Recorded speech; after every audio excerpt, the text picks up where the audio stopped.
Achane and the Dolphins looking fantastic. They run the ball well. This is going to be quite a running back operation over in Miami. And I've got to say, some worried Williams, they don't understand how things work, but we want Ollie Gordon. We want Jalen Wright, one of the two, and both of them look really, really solid right now. We want one of the two doing work up the gut, taking the grunt work, allowing Achane to get 6-7 yards per carry. Keep in mind, Achane is the number one running back in NFL history in yards per carry. The highest yards per carry during a season with 100 plus qualifying carries. He has 7.8 as that number that who knows if that ever gets beat. Honestly, it's an unbelievable number. The only person to be near it was Keaton Mitchell, his rookie year, which is the same year Achane was a rookie, and they're both going neck and neck, and then Keaton Mitchell tore his ACL. He had 8.0 yards per carry, but he didn't qualify for 100 carries. He tore his ACL right before. But 7.8 is what Achane does when he goes to the office. 7.8, and he ripped off that amount per carry, roughly 7 yards a carry in this preseason game. You know, it's preseason, but just the fact that when you have that threat of the between the tackle run game, you have Achane in motion, Achane moving all around the field, Achane lining up in the slot. It opens up efficiency, and then you don't need him to get the amount of carries he was getting last year, which can introduce some injury risk to any running back. Not saying he's injury prone like a lot of people say he is, but he's at his best on the outside. He's at his best catching footballs. You want Achane catching 80 plus receptions in 2025. For Achane, 80 plus? Yeah, that's what I'm telling you. 80 plus receptions. That's where he does his damage. The PPR points, half PPR, whatever the hell you play. You're not playing non-PPR. Who plays non-PPR? Your grandma? At least 0.5 PPR.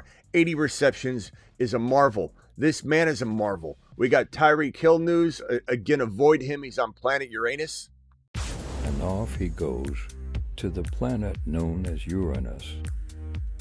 He's on the planet Uranus ban list. James Cook is back. James Cook. I saw a couple of you with the wrong information in the chat. I forget who it was. One of you that says wrong things all the time. He is warming up. He's with the team. He's probably ending his holdout. He knows he can't get paid. Ray Davis looked great. Ray Davis always looks great, but Cook knows it's time to suit up. But he's already held out long enough. He's already held out enough to add some injury risk to this dynamic. And so James Cook is probably cooked at some point this year. I believe he gets injured. Not to mention, even if he doesn't, they're scaling him back a little by little in terms of the yardage department. Yeah, you had the 17 touchdowns. That's gonna get dialed back under 10. I'd almost put money on James Cook, almost, because I don't want anybody out there going and dropping a bag on it. Look, anything can happen. But I think it's very, very strong chance that James Cook is way under like 10 touchdowns. I think he's under 10.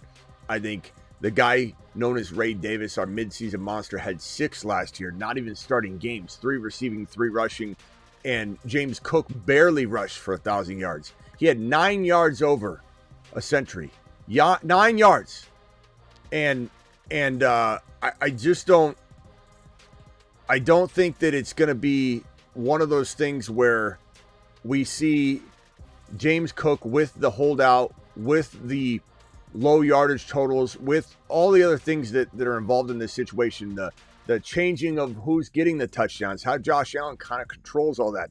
I don't think we're seeing a player in James Cook that earns his value whatsoever. I've seen him go in the 3rd round. I've seen him go at the 2-3 turn, but usually it's the 3rd round, late 3rd round, and there are too many players to draft. I'd rather have Hendy and Harvey, who go in around 5.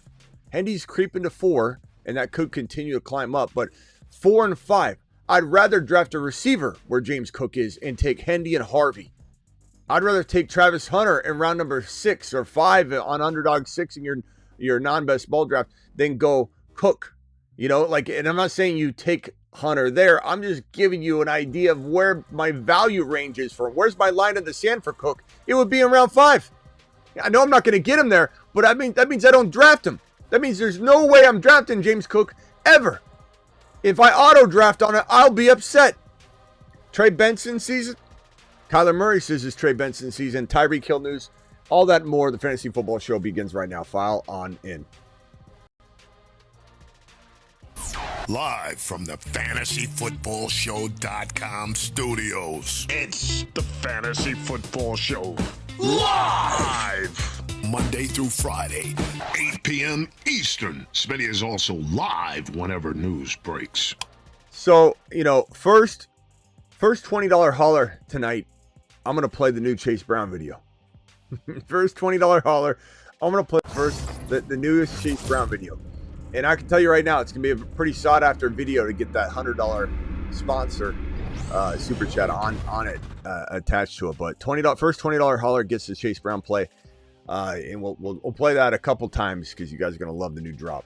Dumb question, Smitty. I've been looking for underdog best ball leagues, and they all draft on 9-4. How do I find one to do sooner? You just go to the lobby. Here's the link. We're going to be drafting tonight, so if everybody would click this link and sign up on Underdog right now, smash that link right there. Underdog will match your first deposit 50%, all the way up to $1,000. The minimum is only $10. So these drafts we'll do tonight will probably be the $5 ones, I imagine. And so you drop 10, you'll get 3 drafts because they're going to give you $5. But go into the lobby, bro, and then you're going to click on the NFL tab. You know how it says NBA, MLB. Click on the NFL tab. When you do that, you'll get a big long list, bro. And then you're going to scroll to the dollar amount you want. You want to do a $20 draft. You want to do a $100, and then you stay within the confines of that group. That's the league you're looking for, where you're not playing in the big tournament. You're just trying to do a $20 draft where the winner gets like $80 or whatever. That's where you want to go for that. Appreciate you all. Man, we also have this. Look, first of all, let's get to the news that I think. Tyreek, we already know what that is. It's a stay away, but we got to talk about it. This is the big news right here. This is the monster news. Not looking good. I'm trying to pull up to see if there's any other updates on Landon Dickerson's injury, but he was carted off the practice field on Sunday with a leg injury, and he was unable to put weight on his leg. He's a big boy too, so whatever this is, it's going to be a little bit harder for him to come back from, given when you suffer any sort of. We'll see if it's a knee injury or what it is. Early word is it's just not looking good. He couldn't put any weight on it at all. Hopefully it's something that is a lot less severe than initially thought, but we'll find out more tomorrow. We might even get a little bit of a word tonight. But this is a guy that we're 100% concerned about, because this impacts not only the Eagles' ability to, protect Jalen Hurts, but also this is something that's going to affect the run.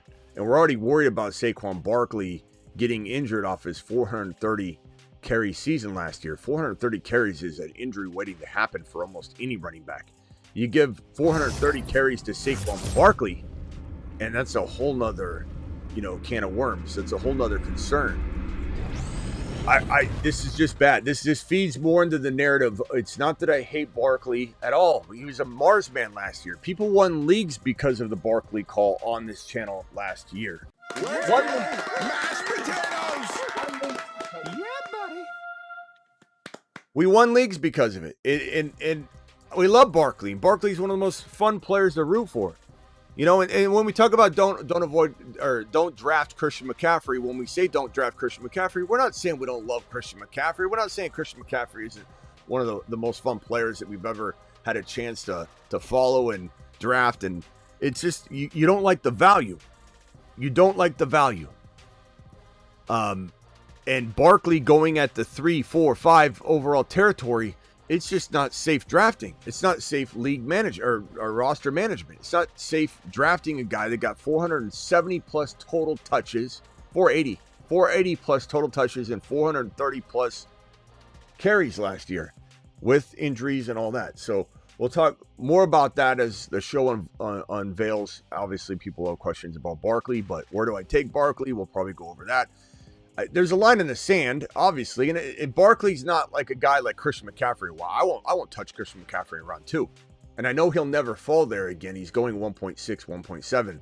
So my line in the sand is so far for CMC, I won't ever draft him. But for Barkley, the line is not that far. You have to package in missed games. You got to say, even if he missed 4 games, but he was able to avoid the long-term injury, but he got hit early, let's say week 5, 6, 7, maybe even on 8, and then he comes back. You're talking about the 12, 13 turn Barkley would crush, or 14 or 13. Like, I could get back on board real quick there, because I don't believe Barkley, like Christian McCaffrey, necessarily has the mileage overall that would concern me. It's the one season that will have him missing games. He's going to be overworked. Shipley would be the cuff. Not Dylan. Shipley would be the cuff. We got our first $20 hauler from the Bolt, who has his team that he wants to share here, but he also triggered, because I said the first person to drop a $20 hauler would trigger the new Chase Brown video.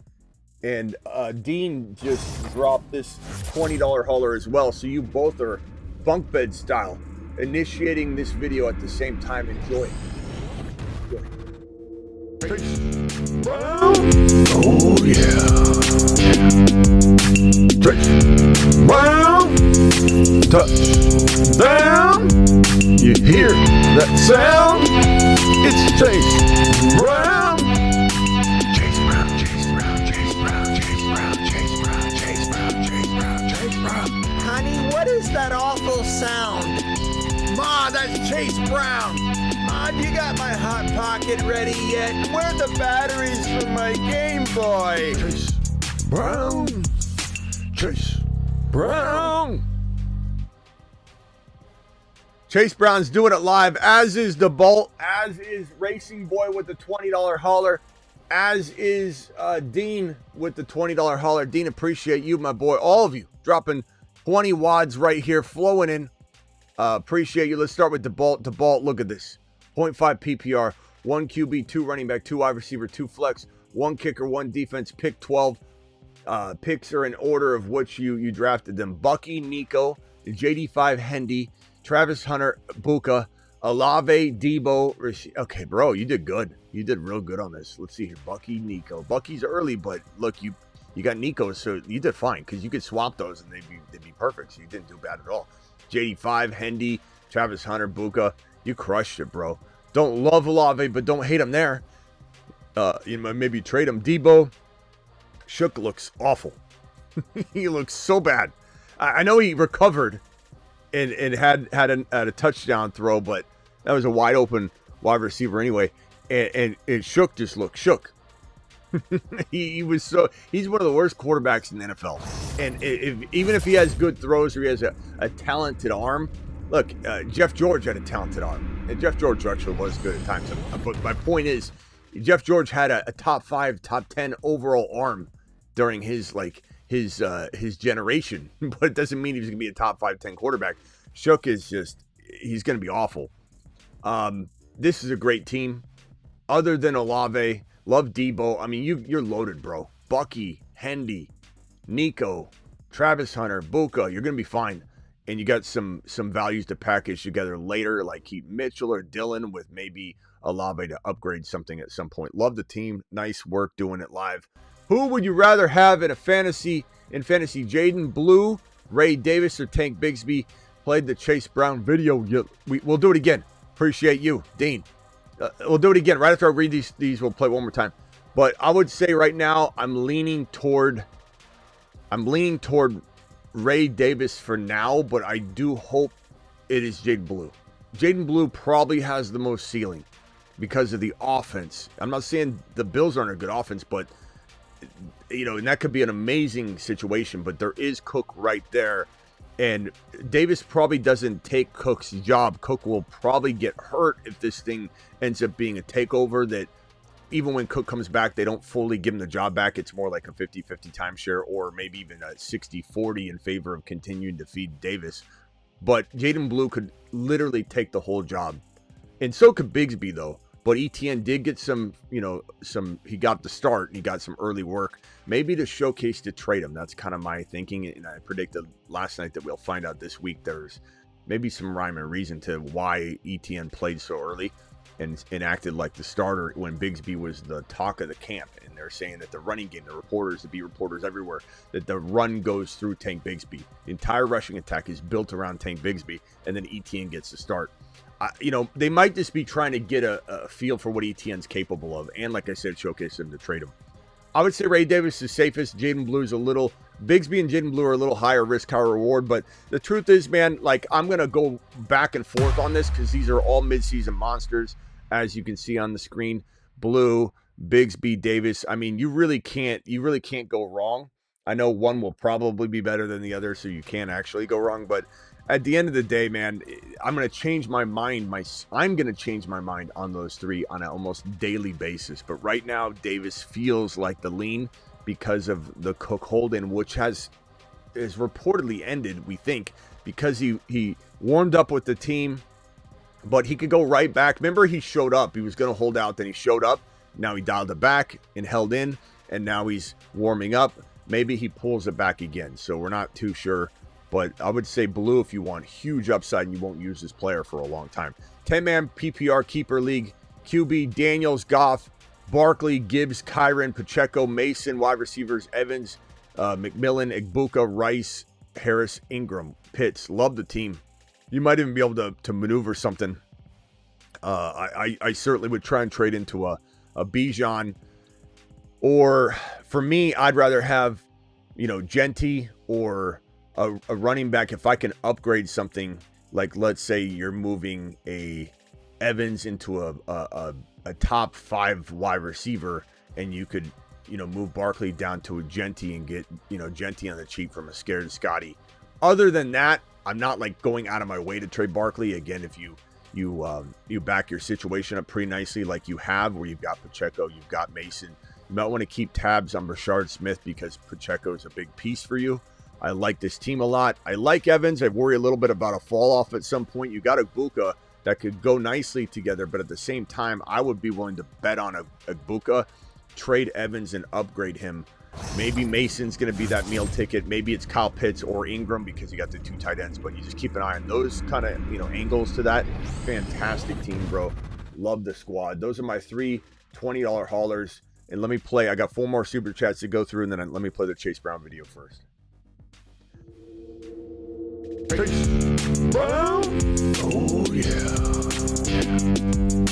Chase Brown. Touchdown. You hear that sound? It's Chase Brown. Chase Brown, Chase Brown, Chase Brown, Chase Brown, Chase Brown, Chase Brown, Chase Brown, Chase Brown. Honey, what is that awful sound? Ma, that's Chase Brown. Ma, you got my Hot Pocket ready yet? Where are the batteries for my Game Boy? Chase Brown. Chase Brown. Thank you for those super chats, ladies and gentlemen. We've got a super chat here. We've got another one here. These are from Lang and Nicholas. Thank you both for dropping those. We got another one from Zays. Appreciate you. Let me get those alerts turned on. Zays, thank you for that super chat. And then Wolfman with the super chat. So that puts all the current ones on screen. Any other ones will be answered in order in which they come in. Just drafted a 10-man $100 buy-in and a 2-flex redraft. Got Burrow, Genty, Brees, London, JSN, Ingram, Rice, Hunter, RJ, Egbuka, Sampson, Bigsby, Trey Harris, bro. Penix Jr., Benson. I mean, this is an easy, you know, smash of a team right here, bro. You can't even cut anybody. You know, like if there's a good player out there, how you gonna make a cut? Who are you gonna cut? Benson? Who are you gonna cut? We haven't got the Benson yet. We got Benson news. Who are you gonna cut? We got to talk Tyreek as well. And Benson, Tyreek, and Torrey Horton. Very good team. You can't even pick up Torrey Horton, breakout candidate, Moon Man extraordinaire. You can't. You can't even pick him up. Dropping loads in outer space. How are you gonna pick him up? You know, your team is just too good. Nice job, Wolfman. Wolfman, that's a squad right there. Would you take second over? Who would you take second overall? In the first year of a 3-person keeper, and which team do you think most likely to underperform? What team? I think underperform the Packers. I think the Packers are in a world of hurt. I've said this all offseason. I don't trust Jordan Love. I don't trust Matthew Golden. I like Matthew Golden, but they're propping him up pretty high, and I don't think he can deliver because he's got a quarterback that, to me, until he proves he can laser lock, I don't think he can, because Jaden Reed is one of the most easy to throw to wide receivers in the league. I know he's got to work on catching the ball. I'm not going there, but they didn't even use him. It's part of his play calling, his coaching, and Jordan Love looks really, this offense looks shaky, And I'm not a big fan of this team. I think you're going to have the Bears extremely underperform. That's why I say the Lions, even though the Lions are going to take a pretty shaky step back, like I think they recover. I think they do great things like run the ball, throw to Jahmyr Gibbs to make up for the step backs. Sam dropping 5 gifted memberships. Sam, thank you, pal. But I think the Lions win the division because I think the division is not as tough as you might think. And at the end of the day, the Lions, maybe they don't lambaste everybody, but they certainly, I think they come in strong and win the division, unless the Vikings do. The Vikings could. I think the Packers and the Bears disappoint greatly. I think the Vikings actually, I might bump them up to 10 wins. I might give one of these guys 8. I might give the Bears, or actually I have the Bears 8. I might give the Packers an 8-9 season because I think the Vikings will be very crafty. I don't think that J.J. McCarthy is the gunslinger people want him to be, but he might be the quarterback that can manage the offense efficiently, and they run the hell out of the ball. Thank you for those 5 gifted memberships. So, and as for the second overall pick, I mean, it's either Chase or Bijan or Gibbs. Like, let's say you had to go running back because it's running back heavy. It's a hungry running back environment. Then by all means, take Bijan or Gibbs. But it really, like, in a vacuum, my answer is going to be Chase or Bijan. It's tough to. I want to say Bijan. I'm so tired of saying Bijan already. I don't know. I think it's BS. I just think it's crap, bro. I just think it's a bunch of crap. That we got to change how we say Bijan. Bijan has such a nice ring to it. Yeah. And bro, much depends on the build. I can't really tell you for sure what to do. I just tell you that in general, if it's a little bit running back hungry, I'm going Bijan. I'm going Bijan, bro. Let's go. Do it live. Dumb question, Smitty. I've been looking for... Oh, I answered this one already. So hopefully I helped you out on how to get into those leagues. Did it help, Jane? Appreciate you.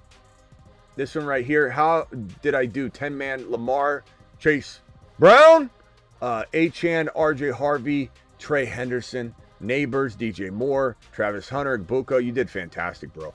You might have a little bit of trade value, but like, I love your starting lineup. I don't want to move anybody. So you just kind of wait it out. And DJ Moore might gain more and more value if they start using him. I'm not saying they're going to use him, in a crazy fashion on the ground as a running back. He'd break. But the fact that they might give him, like, I could see like 4 weeks in a row he gets a goal line, look. And what if he has 2-3 straight weeks where he has, 1 or 2 carries and has 3 touchdowns running on end of rounds or jet sweeps or whatever. It looks like they want to use him around the goal line. He's not going to get like 100 carries on the year or anything. I'm just saying he might be used in a very efficient way around the goal line. And he's got a good nose for the end zone and a great nose for space. So I do think DJ Moore can earn some value, trade value for you if you needed to go go that direction. But your team's looks great. Rock out day 18, 14,000 steps. Rock out, you're getting to a bigger number. Where are you walking? Around the neighborhood? Like 14,000 steps.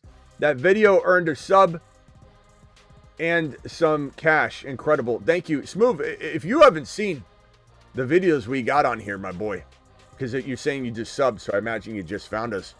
Just wait. I'll play some others today. And this is, first of all, I don't know if you've gotten in contact with HHH and Associates yet. In a jam, call HHH and Associates. Triple H and Associates. Locations on Earth and Jupiter. Earth and Jupiter. Only 93 thumbs up. We got 470, almost 500 people in here.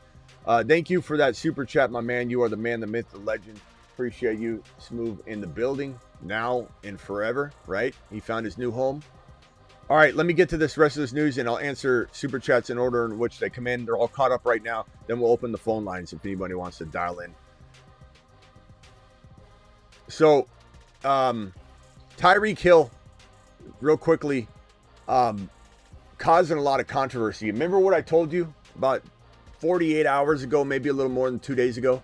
I said he might get traded because he's running his mouth again about his teammates, and he's going to be a problem in the locker room. He's becoming a early stages Antonio Brown. And before you say he's not Antonio Brown, listen to what I just said. Early stages Antonio Brown.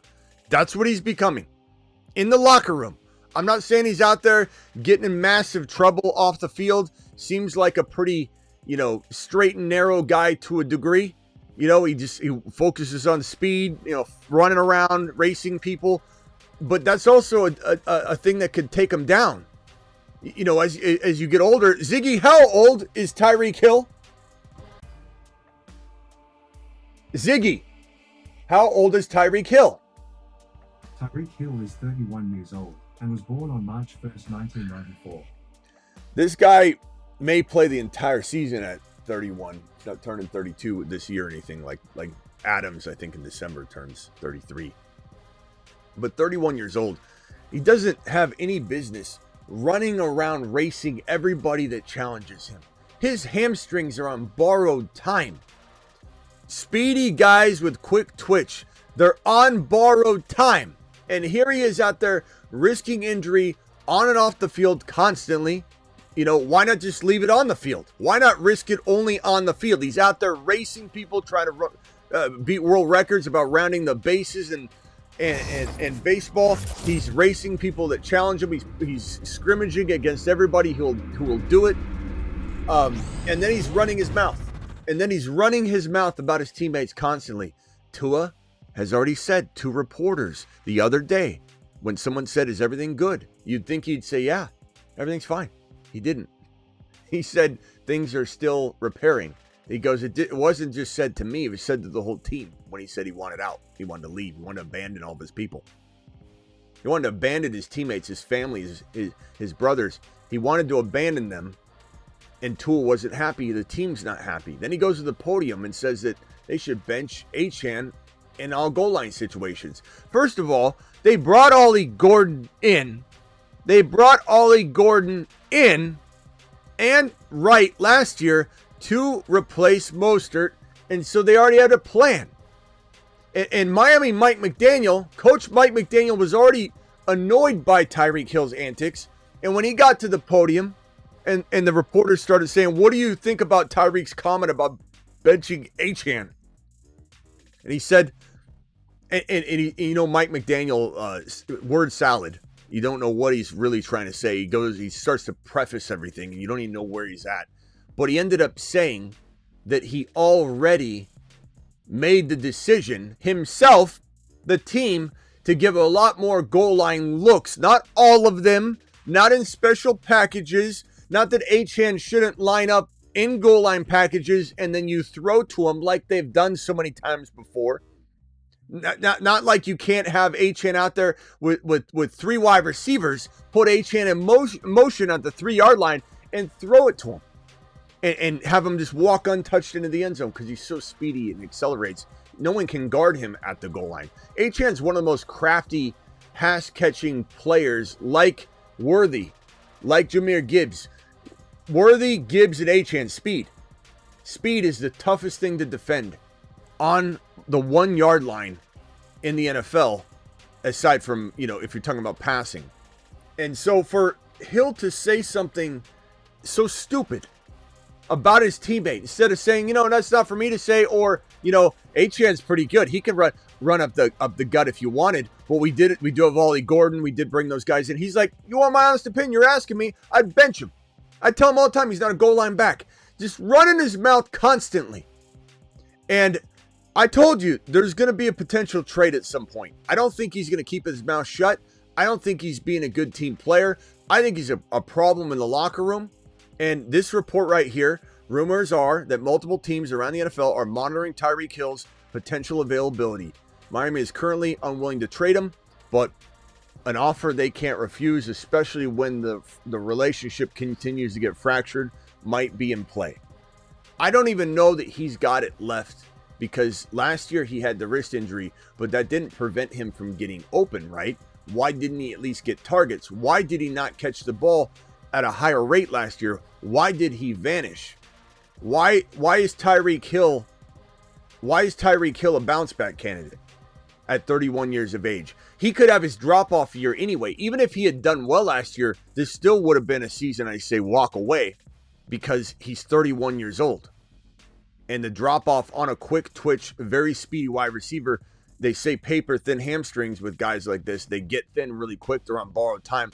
Didn't matter if he did well last year. I would have stayed clear of him this year regardless. But the fact that he didn't do anything last year, the fact that he's running his mouth constantly, the fact that he could get traded to any team, we have no idea or can control that. And moving teams mid-season is a very tough thing for a player to production-wise. This is a total avoid. And the trade buzz will start to mound. And while I said that Pickens would get traded, remember that? And remember we were arguing with Ron about that like crazy. And then Pickens trade talk died a little bit, and then it came back and he got traded. I think the same thing could happen even if we walk into the season and he's not traded yet. I'm not saying he gets traded before week 1. I'm saying he gets traded sometime between now and maybe mid-season. While we're talking about Achane ran the ball 3 times for 22 yards in the Dolphins preseason week 1 contest.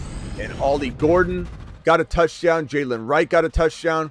This team is going to run the ball a ton. They're going to get back to the Mostert and Achane days. And Achane's not affected by which runner they choose to become their Mostert. It doesn't matter. Achane is protected in his compartmentalized role, where they give him carries, they give him receptions, they give him design plays. He is a wide back. Miami Mike McDaniel, the coach of the Miami Dolphins, constructed and invented. I mean, he had some help with it, but he invented, he's the architect, so to speak, of the wide back position. That role, the wide back that was given to Deebo Samuel, the first kind of signs of a wide back, that was Miami Mike McDaniel before he became Miami Mike McDaniel. He was San Francisco Mike McDaniel. And he comes over and implements that over here. And everybody thought it would be Tyreek Hill who would probably play a similar role to that. It wasn't. It was Achane. It was speed. It was a guy that could do it in an inverse fashion as a running back doing the wide receiver thing, but it still is wide back. And so that's why Achane is capable of catching, 70 to 80 footballs. Achane in 2025. Achane could truly get 70 to 80 receptions. And, that wins leagues. That is something that when someone says, "Oh, we worried about the goal line work." No, you're not worried about the goal line work. He's going to get goal line work. They're going to use all of them at the goal line. They don't just want to run him up the gut. They'll use him at the goal line, inside the 5-yard line, inside the 10-yard line. It doesn't have to be first. How many times are going to be first and goal from the 1? How many times are going to be third and goal from the 1? Second and goal from the 1? Yeah, he might not get the 1-yard plunges, and he might get one of them. He's not ruled out from them, but you did bring Aldi Gordon in and Jalen Wright when you did it last year to become that short yardage replacement for Mostert and up the gut replacement for Mostert. If a team runs the ball, and this is where math doesn't math for people, and I don't understand, but if you run the ball, let's call it 480 times. If you're this team, you're going to run it 480 times or more, and you're going to give Achane no more than 200 to 210 carries, and that's almost like a little too many. So you have the difference of that to hand to other running backs. So why on earth is anybody even mentioning a concern about workload when you can only give the man 200 carries? You can't even give him half of the workload. You can't even give Achane half of the sum total of carries this team will run in 2025. What in the hell are people talking about? Why? Because he's busy catching 70-plus receptions. When he's catching 70-plus receptions, he only has time to run 200 times. This makes him top 5. He's a top 5 running back.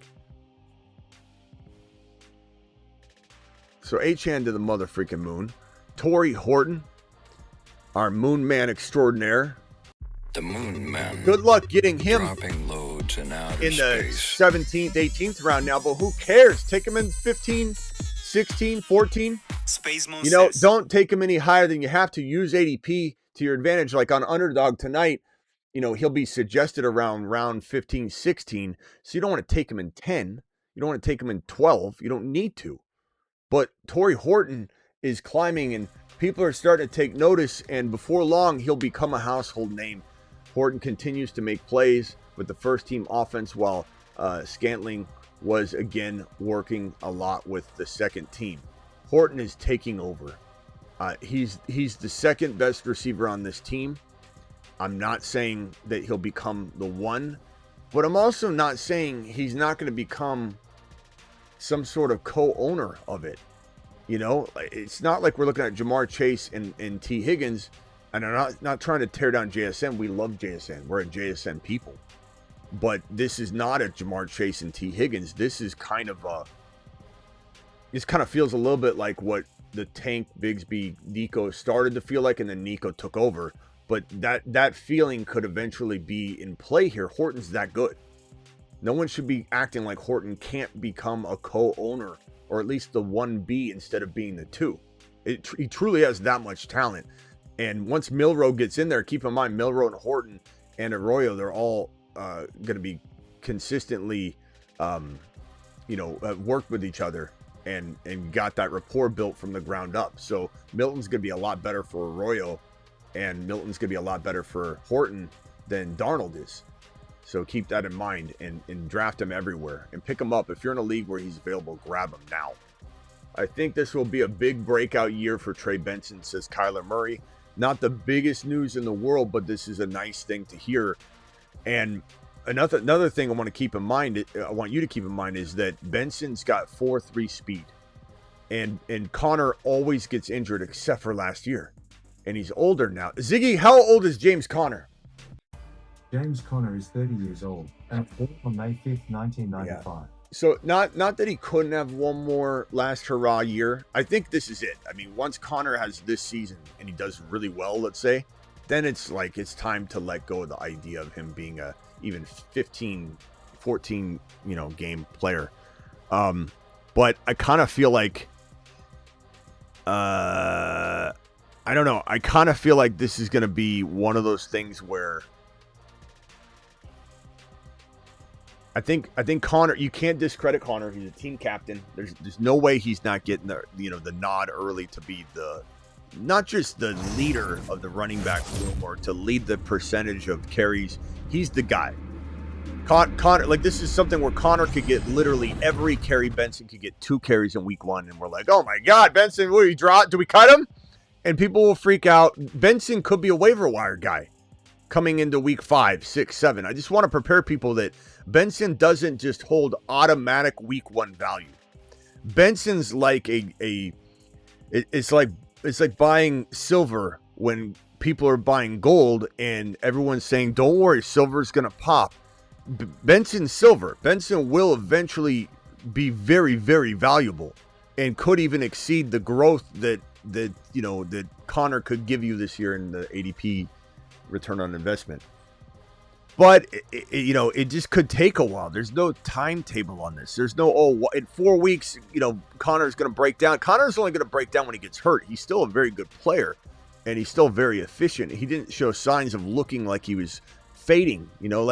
Kamara looked good receiving the ball last year, but Kamara did look noticeably wearing down a little, and that could be just the end of the season. He wore down. He'll rejuvenate, but mark my words, Kamara's got more of a chance of doing what Mixon did last year, balling out and then falling off a cliff, than he does balling out all year. He has a greater chance of failing eventually. So make sure you trade Kamara high and don't risk it if you can trade him later, like week 8, week 7, week 9. Definitely before double-digit weeks, get rid of Kamara. Don't hold him through double-digit weeks, or you'll be sorry. He'll pull a Mixon on you. I can almost assure you of that. Anything's possible. But Trey Benson, I feel like the same thing. I think Connor will look good and then he'll break because he's always gotten banged up. It's just last year he didn't, and it was kind of remarkable. That's pretty much all the news. Benson, Tyreek, James Cook, Achane that I want to go over tonight. Of course, anybody wants to ask a follow-up, we have a lot of Ridley questions. Ridley looks really good. The fact that Tajay Spears got injured and we're still awaiting some, concrete things on that. That certainly, because he's a great pass catcher, does even increase Ridley's value even more right there. Ridley does deserve, some pretty darn hard looks as a low-end wide receiver 2, super high-end wide receiver 3. I just wonder if his ADP is going to climb into a range where, even though his value is increasing, I still don't know if I want to invest because it's going to be a high draft capital. So we'll have to see where his ADP kind of levels at when the dust settles. But Ridley's always had the talent. It's just he's continued to disappoint, but he's never really been put in this exact situation. In Jacksonville, they totally misused him. He just hasn't had a chance, and Cam Ward's going to laser lock on someone. And while I like Aomanor and Restrepo, they're not ready yet. And so Ridley's the only benefactor. And so Ridley's probably going to get you, if he stays healthy, easily 1,000 yards, 6 touchdowns minimum, and probably 75 to 85 yards in there. So that's a low-end wide receiver too. So Ridley is sneaky. It just depends. It's not about, do I not like Ridley at this point? It's about, where is he going to go, and do I like other players better? Am I drafting Travis Hunter over Ridley? Yes. Am I drafting RJ Harvey or Henderson over Ridley? Absolutely. Am I drafting Pat Mahomes when I have no quarterback over Ridley? Absolutely. Like, you know what I'm saying? So if Ridley climbs into that range, it's going to be harder for me to grab him if he's not falling far enough, and he probably will not be, especially after, this situation. So Ridley's a solid option, but you can't draft him over certain players. You got to leave him in that great return on investment range, and let's hope he stays there. Super chats, there's some more right here. One from Bryce, and then we'll open up the phone lines. Can you show Moonman, Marsman, Satterman? Yes, I can. I'm going to probably put them on thefantasyfootballshow.com tonight or tomorrow as well. I'll try and do it by tonight. Here's the Jupiter Men. The Jupiter Men. Jupiter is so large. The Saturn Men. One small step for man, one giant leap for Saturn. He's on a shuttle to Mars. Mars men. The Moon men. Dropping loads and out.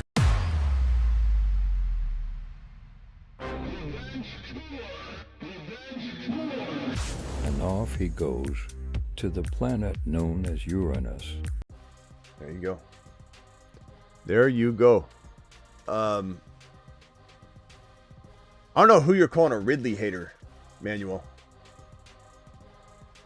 Who you calling a Ridley hater, bro? I know you're not calling me a Ridley hater.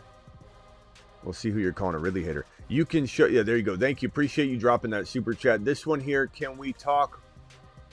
What's the number? When I open the phone line, I'll put the number up, pal. Appreciate you. Look for it. Thank you for the super chat. Still don't work. Still didn't work. Lobby only has September drafts. Oh, you're talking about, you want to do a week 1 draft? Those will open up in a little bit. You'll see, they're called Battle Royales. They're not up yet, to my knowledge. I mean, they might have dropped them just right now, but yeah, Battle Royales are what you're looking for. You just got to wait, my boy. Just wait a little bit. We'll have some, we're going to have a league or two, though, for people to jump in there. They're going to be, show-related leagues, so get ready for that. We're going to have a Wild Wild West league, and we'll be giving spots away to high super chats of the day as we get closer to that draft date of it, which will probably be a little bit past mid-August here. So like maybe the 20th or so, we'll be doing a Wild Wild West league. So get ready for that. MHJ, I love MHJ. Oh, what's this guy Manuel saying? Really? What are you saying, bro? He drafted MHJ yesterday. What are you talking about? Is he talking to me, Travis? Or is he talking to somebody else? I know he's not talking to me. Still didn't work. Hang tight on it. You're talking about Battle Royales, though, right? Okay. Sam says, thoughts on Shakir. Is he Josh's favorite target still? Well, he's banged up right now. I'm not as big a fan of Shakir as everybody else, but he's certainly getting paid to be Josh's favorite receiver. But Keon Coleman might still have a shot at that. Problem is, there's still a feel and a vibe that it could be kind of rotational. We're still waiting for Kincaid. He could still be decent value this year. If I had to put money on it, I'd say Shakir's when he's back, he's consistent, but Coleman's going to have bigger spike games, but maybe more inconsistency. But I'd probably bet on Coleman a little bit more, but anything could happen, man. And that could change really quickly. It's so close. Still didn't work. Oh, I think I'm repeating the super chat there. How did I do? 10-man, Jamar Chase, Bucky, Kyron, Harvey, Hendy, Hunter, Bo Nix, Pearsall, Buka, Burden, Loveland, Tyler, Warren. Nice job, bro. Is this the one I read off already? That's a fantastic team. Some of them look the same because we're drafting show guys. Jamar Chase, Bucky, Kyron, Harvey, Hendy, Hunter. I might have read that one off, but it's fantastic, bro.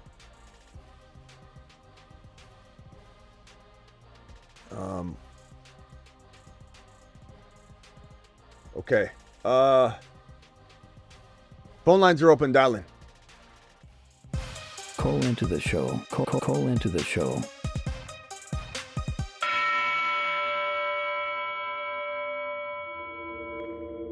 Chase Brown. Oh, yeah. Chase Brown. Touchdown. You hear that sound? It's Chase Brown. Chase Brown, Chase Brown, Chase Brown, Chase Brown, Chase Brown, Chase Brown, Chase Brown, Chase Brown. Honey, what is that awful sound? Get into an eliminator. Let's jump into an eliminator right now. And just go ahead and click the green button. Some of those take a little bit longer to fill. But I can't promise how quickly though. It looks like it's filling right now. Travis, you are live. What can I do for you, young man? Gavin, just mute yourself real quickly. I'll be right with you. We'll do another draft if we hit over a certain number of likes, by the way. Oh, hold on. Let me merge this call, Travis. Hold on 1 second. Caller, just hang tight real quick. Mute yourself if you don't mind. And Travis, go ahead.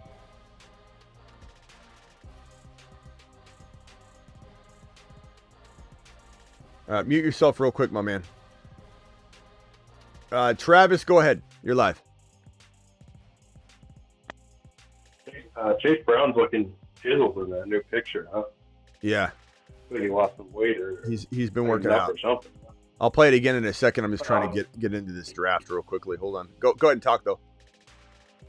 Yeah, with the Bills, I think one of the things I'm hoping anyway, we have to see it happen, is that guys like Coleman and Kincaid do different things than the rest of the receivers do. Like Shakir and Elijah Moore kind of do some of the same things.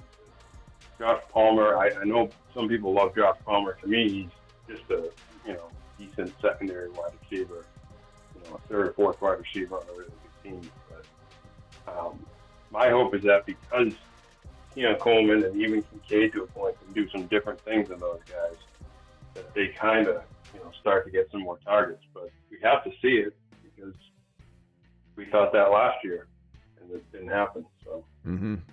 Yeah, that's kind of what you kind of could hear the hesitation in my voice. When he's asking about Shakir, Keon Coleman, I'm trying to be honest with how I feel. I'm always honest, but I'm feeling some hesitation about committing to anything Buffalo Bill wide receiver or pass catcher wise. The only person that Sorry, go ahead. I was going to say the only person that I love, Josh Allen. Nothing's changing with Josh Allen. If anything, I think Josh Allen throws for 30-plus touchdowns this year instead of being in the 20s. Yeah. And I think he throws for 4,000 yards instead of 3,800, I think is what he threw last year. And you got to say, well, that means the pass catchers are doing better. Well, yeah, but it doesn't mean one of them's like 1,200 yards and 12 TDs. Everyone's going to go up incrementally. But I do think if there's anybody that has a shot at being 1,000 yards and 8 touchdowns, I do believe it probably is going to be Keon Coleman. I think Shakir's is probably the safer bet to be safe, but are you really going to start that level of safe? I don't know that I am. Would I start Keon Coleman? Probably not, because I wouldn't trust him until he proves it. But do I draft him? Yeah.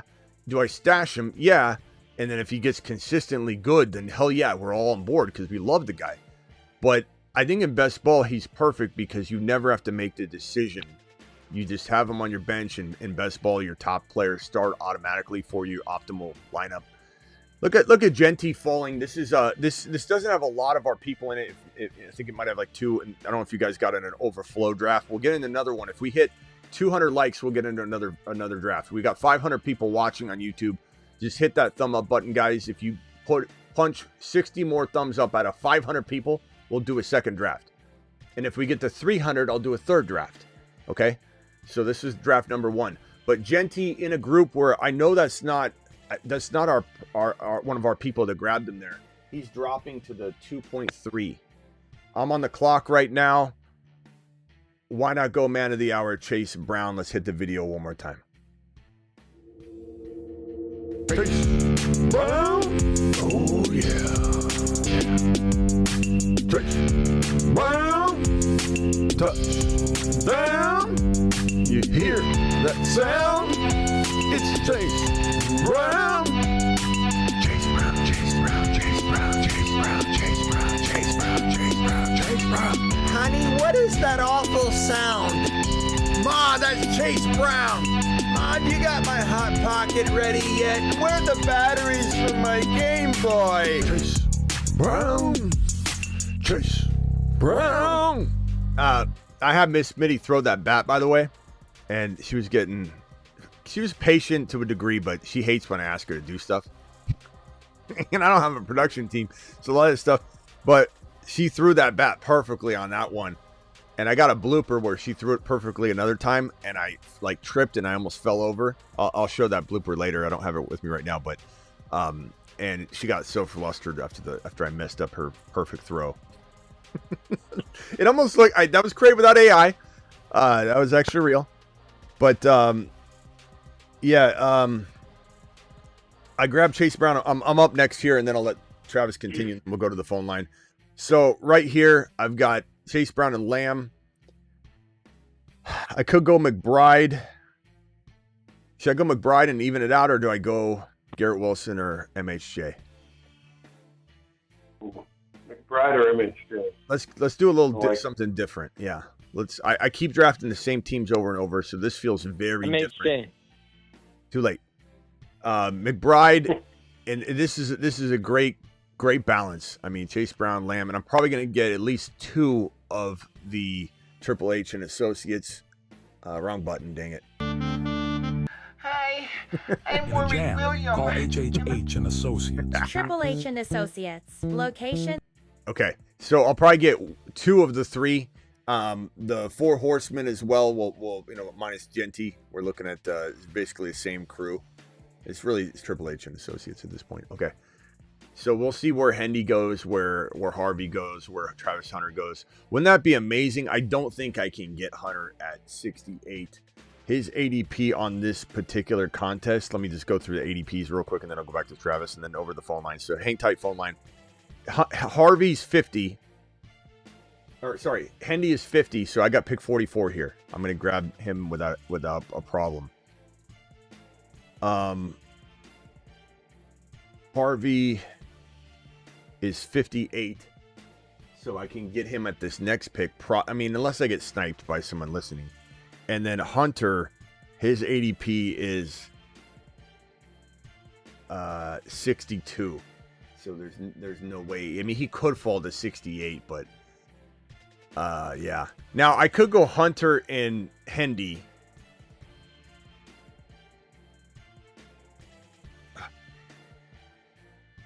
I'm going to go Hendy here no matter what. So I got Hendy. I could go Hunter. I won't get Harvey, but, given that I only have 1 wide receiver, I don't mind doing that. But we'll see. We'll see when I get up on the clock here. Go ahead, Travis. Yeah, just the other thing I was going to say was Shakir. He's dealing with that ankle sprain, and it's, not going to be playing, I don't think, at all in the preseason. I think he'll be back for game 1. But it's the same ankle that he had a little trouble with at the beginning of last year, too. So that's now the second time he's injured, high ankle sprain, I think, on the same ankle. So that's something else to watch out for with him. Is this going to be a recurring thing? Because guys with ankles and wrists and shoulders and stuff, they seem to recur quite a bit. So, hopefully for his case it's not, but that could provide opportunity too. And just to answer this question, I did see this question, Smitty. How do you feel about bully tight end? In best ball, it's not crazy to do it, but I wouldn't do it with those big name players. And you most certainly can't do bully tight end in a non-best ball. That is just punting your entire season. You cannot draft 2 tight ends before you've even consumed even close to your starters in that big of names. You will be hunting for trades all year that will not come to your doorstep. That's the worst move. It's the dumbest way to build a team, is to draft 2 tight ends or 2 quarterbacks early and go bully in non-best ball environments. In best ball, it's different, but you still don't do it with Bowers and McBride. You do it with McBride and Evan Ingram down in round 10. That's bully tight end, and a very nice way to do it. Hunter, did he go yet? He did not. RJ Harvey. So Harvey's there. Hunter's there. I probably should go Hunter. No, I'm gonna grab Harvey.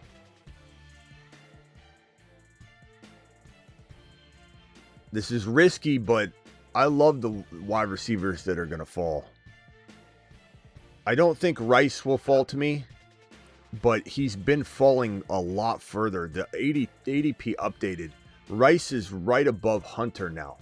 The fear of the suspension has made Rice fall to 60. Which is awesome.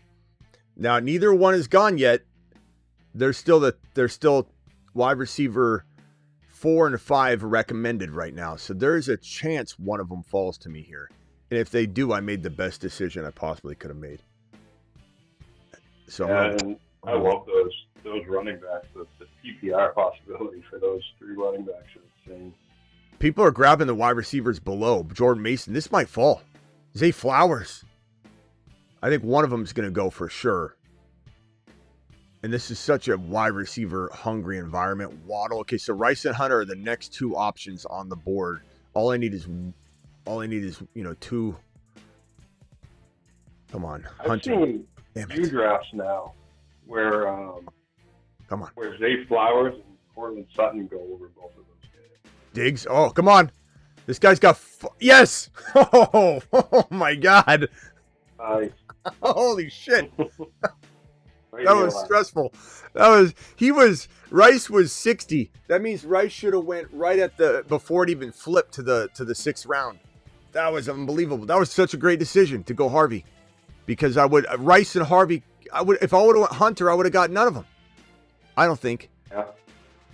Because maybe Rice still would have fallen. I don't know, but I wouldn't have got both. That's unreal. That's crazy, bro. At 68, he can get an 8-game suspension for all I care.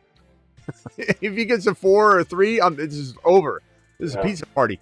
Is this a best ball mania? No, this is a eliminator. Okay. Now that's part of the reason why he's, going probably this far in eliminators, because, you can't get knocked out. For anybody watching, you can't get knocked out or you're done. But this is totally baking in that risk. I think in a best ball mania, he probably does not drop past that 56 to 60 mark, but he did fall. He has fallen, and he's starting to fall a lot further, but in eliminator, people don't want to have him on the roster, but I don't mind this at all. Debo and Igbuka are there. Part of me wants Debo to go so that I can force myself to take Igbuka, because I really do think Igbuka's might. Okay, Debo or Igbuka, what do I do here? Do I just swing for the Debo? I was going to say Debo. Looking for Debo. They're close. They're close. What do you got? I love both of them. Our chat loves Buka though. We're a Buka crew. We're such a Buka community. There's nobody likes Buka more than this channel, but there's also no one likes Debo more than this channel.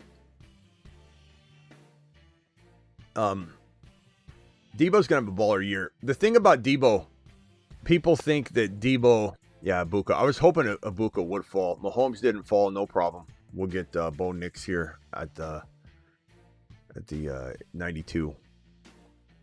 The thing about Debo is people just hate him because it's trendy to hate him. They hear so much negative stuff about him. They talk about his weight, and he's like in some of the best shape he's ever been in. It's crazy. But Buka and Debo are such a tough call. But I think because I have Rice out for the first whatever amount of weeks, I kind of want to make sure Like Buka's gonna be, rookie of the year candidate. He's gonna be a top 15 wide receiver this year. He might even be top 12 this year once he gets in his role. But what if he does start slower than we think? We want to project the world for him, but there could be like a week 4 explosion, and then if an eliminator I lose because of that, I'm going to be pissed off. Wow. Baker and Kyler. Nice. We're going to go Bo Nix here. So this team is an eliminator. It's fantastic. Lamb, Chase Brown, McBride, Henderson, Harvey, Rice, Debo, Bo Nix. Unreal squad. All right, let me go around the phone line real quickly because I've got a few callers here on hold. Gavin, you were first, then I'll go over to 52 or 425, and then I'll go over to 810. Go ahead, Gavin. Okay. In my home league, I have 4 rookie running backs, and I was wondering if you think that's too much, too risky. Nope. Which ones though? It doesn't matter if they're rookies. It matters which ones you have. If you got Caleb Johnson and Judkins, then I think you punted your season. I have Genty, Hampton, Harvey, and Caleb Johnson. Genty, Hampton, Harvey's fine. Those are all top 12 running back potential players. And maybe one finishes outside or whatever, but I just traded Odunze for Harvey this morning. Dunze for Harvey I like that a lot. This is redraft? Yeah. Okay. Yeah, I like it, bro. I think you're good. Do you think if like Hampton starts out really good, I should trade him for a London or a Nico if they're struggling? Say that one more time. Sorry, I was drafting. Go ahead. See, real quickly. A bully tight end here. Bully tight end maneuver here. But it's because McBride is in the 3rd drafted player slot, and I took Ingram around 9. But go ahead, bro. Because I'm struggling at receiver. If Hampton starts out really good, would you trade him for London or a Nico if those guys are struggling? I would, because if you can afford, I don't remember your, regardless of your running back depth, if anybody out there is listening and they have running back depth, that you're drafting Nico and London ahead of Hampton anyway. Now, could Hampton climb up into the exact same value? Sure, but even then, it's an even trade. But yeah. Now, if there's dynasty value, I guess I would probably say my ranking, and people might disagree with this, my ranking in dynasty would be London, Hampton, Nico. But that's in dynasty, not in keeper, not in redraft. Okay. All right.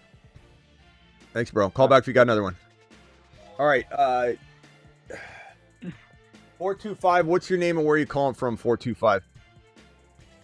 Hey, Smitty, it's Cole from Washington. What's up, Cole? I just wanted a quick sanity check for a redraft pick trade. I have the 109, and I want to trade back in the 2nd round because I want to start RB wide receiver. So I'm thinking getting Chase Brown in the 2nd round rather than AJ Brown, who's usually what falls to me. Okay. And then I also, in exchange for that, I'm getting another 5th round pick. So say the total trade to me. Yeah, so it's my. Hey, can you turn down the show? I hear the show in the background or something. Turn that down if you could. Ray Davis or Sharps? 2 seconds. Ray Davis. Okay, thank you. I love both of them. I have so much Charbonnet shares. All right, read the trade off. Read the trade off to me one more time. So my 204 and my 604 for a 209 and a 502. 209 and 502. 209 and 502. Hold on one second. Let me just merge these calls. Hang tight. Mute yourself real quickly. Caller, mute yourself real quickly. I'll be with you in a little bit. So I'd probably say, bro, 204, 209. I don't know, man. It's not that big of a difference, but if it's Bucky, then I guess I may want it. Yeah, I'm thinking Bucky or Chase Brown rather than getting like AJ Brown, maybe Drake London at my 204, and then I get 2 shots at Henderson and Hunter. Yeah, I'm fine with that. Given who I'd probably take with that 5th to 6th round pick anyway, I think I'm okay with securing Buck. I'll say I approve that. Now, I will admit that I'm watching, or I'm watching this draft pretty closely, and I'm a little bit preoccupied, but it sounds good. Now, I'll have Travis interrupt me if I'm not picking up on what you're saying or something. You're giving away a first rounder, and I'm not hearing that. I'm gonna take Marvin Mims, who's one of my favorite. I'm gonna do a video on Marvin Mims. Mims is one of my absolute favorite players I'm drafting right now, and Horton and Mims. I'll do a video on both of them. But having Mims with Nix and Ingram, but Mims specifically for the Rashee Rice suspended games, puts me in excellent position. Like I'm just ecstatic about that. All right, appreciate your call, my man. The next one's 810. You're live. What's your name and where are you calling from? 810. Hi, it's Kiefer, and I'm calling from Michigan. What's up, Kiefer? Hey, Smitty. I just want to say I'm a big fan. Thanks, pal. And I appreciate all your work, man. I think you're probably the number one fantasy football YouTuber, if I'm being honest. Okay. Well, I think a lot of you guys are off, but I appreciate you. Yeah, of course. I just want to say I like your picks on the rookies. I've been drafting a lot of Travis Hunter. I think he's going to be a big baller this year. Thank you, sir. I agree. And also, if you had to take between Bucky Irving, Josh Jacobs, and Derrick Henry in the second round, who are you taking? Bucky Irving by a country mile. I think Derrick Henry, I would definitely take second. And I don't mind Derrick Henry in round 2. I still don't. I think some people, like in home leagues, you sometimes have to take him in 1, and I won't touch Derrick Henry in 1. But that line in the sand is in round 2 because even if, let's say, he fell off big time and had 900 yards rushing, he could still have 14 touchdowns. So yeah, I still like Derrick Henry in round 2 a lot. Let me make a pick here. Bo Nix, I don't have.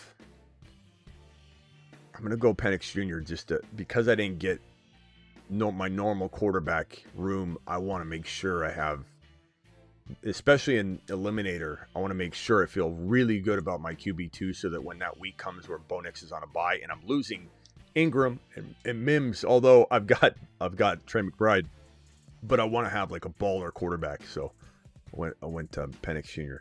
All right, go ahead, bro. What else are you saying? You speaking about Derrick Henry, he should never go in the 1. He should never go in the first round. I don't know why. Well, he does though. He does go in 1. It depends on your format, who you're drafting with. Is it, it points for every league's different. I'm telling you, he's all over the map. But yeah. I'm not taking him. He actually won me my league last year. I took him and Brian Thomas Jr. in the 10th round. I took Derrick Henry in the 2nd last year, and I actually won my league. I had Josh Allen, Derrick Henry, and Brian Thomas Jr. with Justin Jefferson. I won my league there with those guys.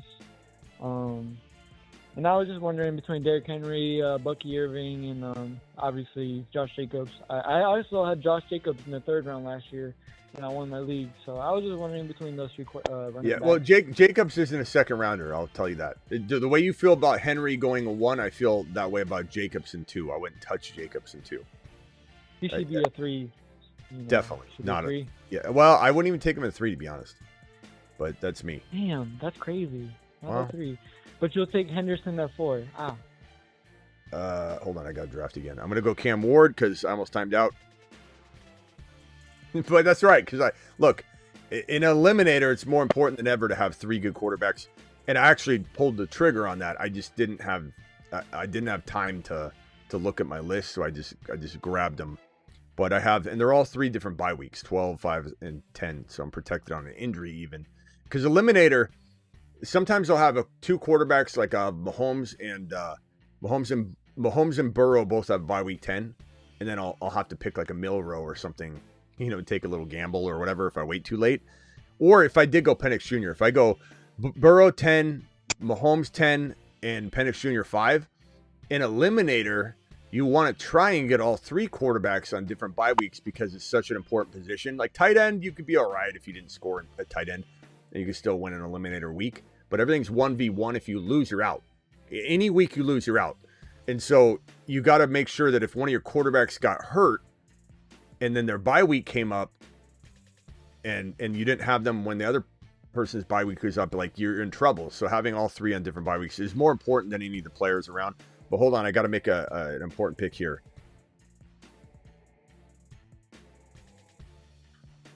I keep taking Thornton, but he just doesn't. I feel like he's going to be week 1. I'll go ahead and go Thornton anyway. I still think he's going to explode at some point, but I do feel like he might be like week 4, week 5, week 6 type of thing, which is fine. Yeah. He'll have to, work his way, even with Bowers and Myers and them. Now, I got Brashard Smith, Ja'Cory Krosky Merritt, Woody Marks, and Keaton Mitchell all like queued for another RB. My RBs are kind of thin. Let me scroll up and to show everybody the board here. My RBs are, so I got CD Lamb in that 5 spot. Chase Brown. Oh, actually, I forgot I had the 3. Chase Brown, Hendy, Harvey, and then Davis. Never mind. I'm really good at RB. I was thinking I drafted Hunter on this one for some reason. I was remembering wrong. If Genty, Bucky, and Achane are available in the 2nd round in a redraft, who are you taking? I'm in the 9 spot in a 10-man. Thanks, Smitty. Thank you, Miller. Appreciate you, bro. I mean, I'm still going. You can't go wrong. I have Genty as my 3-4. I have Bucky as my 3-4. So they're kind of tied there. And Achane is my running back 5. But I almost want to say they're all tied for 3rd. So like I mix it up. If I had 3 different drafts side by side, I might truly mix it up, man. I mean, it's really, really tough to say. I don't think you're crazy by going one over the other. I guess in a vacuum, I'm going to probably go.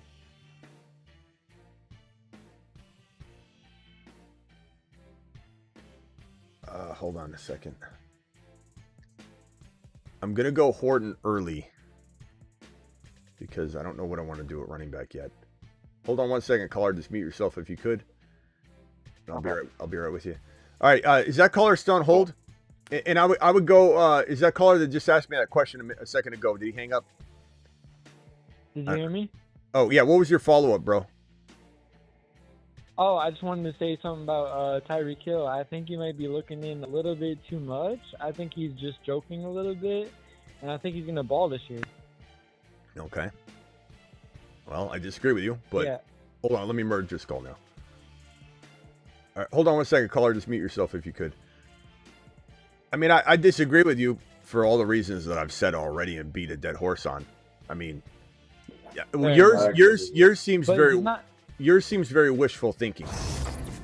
Like you're saying I beat too hard on him. When I started fantasy, I drafted him in my number 1 spot 2 years ago, and he actually won me in my league. I know, so but bro, it doesn't matter. It doesn't matter that he won your league years ago. It means nothing. You know what I mean? Like what matters is what he's. I know, but what matters is what. That's like when someone says, "Well, when Christian McCaffrey's healthy, he's the best running back in football." Like none of that matters. If I had a tail, if I grew a tail, I could do things with a tail. But I don't have a tail. You see the interviews of him. Does he not look like big jack to you? Like he looks like he's always been looked really good. Gurley looked great from the outside too. I guess his was a more serious injury, but Gurley went from number 1 running back to nothing. Yeah, the thing about Hill, bro, this is not Todd Gurley. Look at the interviews about Hill. He looks like a bullet. He looks like he's gonna run faster than anybody in the league. But like, I know that's crazy. Yeah, I mean, amazing. Bro, he can still. He looks like he's in his number 1 spot, man. He looks like he's in number 1. That's what you want it to be, though. That's what you want it to be. But when he pulls a hamstring or he's a head case and gets traded. I look at all of it, but you just got to understand that. He not look jacked. He had a brace on 2 weeks ago. He had a brace on every cornerback in the league. Well, why didn't he do it last year? Because he was hurt, man. No, he didn't get the ball. He didn't even try it. It's not like he dropped. You're right. It's not like he dropped. It's not like he didn't drop because Tua was gone. Okay, no, Tua wasn't gone the whole time. But why is he Why is he not dropping the ball at least if he's injured? He's not even getting the ball. And then he wants out, and they're going to probably trade him at some point, and then you don't know where he's going to go. And you can say, oh, he's not going to get traded, but that's you being positively optimistic. You have no facts, because last year he didn't do anything, and he's 31 years old. It almost doesn't even matter what how many bedtime stories you were told with Tyreek Hill in them. Doesn't matter if his poster's on your wall. Doesn't matter if he won you a league 3 years ago. What matters is he's 31 years old. He's 31 years old. I know you disagree. 31, but I still think he's the reason fast. you disagree. The reason you think I'm too. The reason you think I'm overlooking him is because you love him. Because you love him, and that's fine. No, I do love him, but that's the thing, though. It's not about that. I'm with you on a lot of your picks, but I really still think he's one of the top 3 fastest. I know you do. League. I know you. Just like the CMC owner thinks he's the #1 running back in the league when he's healthy. I mean, it's the same thing, bro. We're just going in circles. No. It is. Well, I mean, when he's healthy, he is. We're going in circles on it. You can think what you want, but I 100% disagree with you. But that's fine. That's why we play the game. That's why we play the game. But will you eat your words when he becomes top? Well, what do you think? 7, Do you think when he doesn't? Yeah, I mean, you won't even show up. Bro, I always eat my words when things don't go right because I'm talking about it all year. Like, I don't know what you think I'm going to do is act like I didn't say it. When something doesn't happen, I admit it. What? I said Smitty have a crystal ball. He's just going off of statistics. No, I'm wrong about. Look, I know. I appreciate you joking. No, you make good picks. I like your good picks. I know. No, but, I say you don't have a crystal ball. I like your picks. But here's what I agree with you about the Tyreek Hill thing. Here's what I'm going to say though. To what was your name? What was the guy's name? Kiefer from Michigan. Kiefer. It doesn't matter if he balls out in week 1 or week 2. By the way. Like, you know that, right? You know that if he's doing well in week 4, coming in here and he drops 20, 25. It doesn't matter. Is he going to be there for you? Doesn't matter. It counts. Tyreek is notoriously vanished week on 16, 17, 18. playoffs. He's notoriously vanished. We'll see what happens, bro. You trust in Tyreek. I won't trust in Tyreek. But here's the greater concern here for you, not for me, because I'm covered. You're not. If you're wrong, hold on, bro. Hold on. If you're wrong, you lose a league. If I'm wrong, I'm drafting, and my guy could still get hurt. There's all kinds of, but I'm drafting safely. If I'm wrong, I still might not feel like I made a mistake because the player I'm drafting around Tyreek's insanely high ADP is still going to ball out. Like, I'm still going to be very comfortable with the player that I draft, and so I might sit there and go, oh yeah. That was, let me just draft this pick here. I'm going to go Tesla. I'm going to sit here and go, yeah, that was a mistake by me that I said Tyreek Hill wouldn't play well. But who's to say the player I take, Garrett Wilson or potentially Hampton or Chase Brown or whatever, that's where Tyreek Hill's going. Yeah. He's going at the 2-3 turn. Yeah. I'm taking a safer player. I would take Chase Brown. But that's what I tell. That's my whole point, though, is when you're sitting there at the 2-3 turn, and you're deciding between this guy, Tyreek Hill, who's 31 years old and a head case right now, and I'm taking the safer player, and then you're like, yeah, I agree with that. Well, that's my whole point. If he was going around 5 or 4, we'd be talking a different kind of conversation where I'm maybe buying back in. But Tyreek Hill has climbed 2.10 to 3.1, let's say. That is Tyreek Hill's new ADP. And that is a risk I'm not willing to take because I like so many other players at and around his ADP. That's what it's about. Yeah. We got to understand that. All right. I think, real quick, I think Tyreek could still even be a 1,000-yard type guy, but I don't think he's that 13, 14, 1,500 top 5 guy. And I think the disingenuous thing from Tyreek people is just and I'm not necessarily saying you, but disingenuous thing is that the flat-out denial of red flags, his age and red flags. They keep seeing he's still in his prime, he's just joking, it's not a big deal. And it's like, if this was someone Tyreek people didn't like, they'd be all over it. And it's okay. Fans of him, they like him. He might even still be somewhat productive, but I think it's just a little disingenuous. It's just a matter of, is Garrett Wilson if you're picking wide receivers, if it's, Kyron Williams, who's falling to that turn pick all the time, Chase Brown, I'd rather have Kyrie. Sometimes falls there. London rarely does, but it happens enough to just mention it, maybe not write it.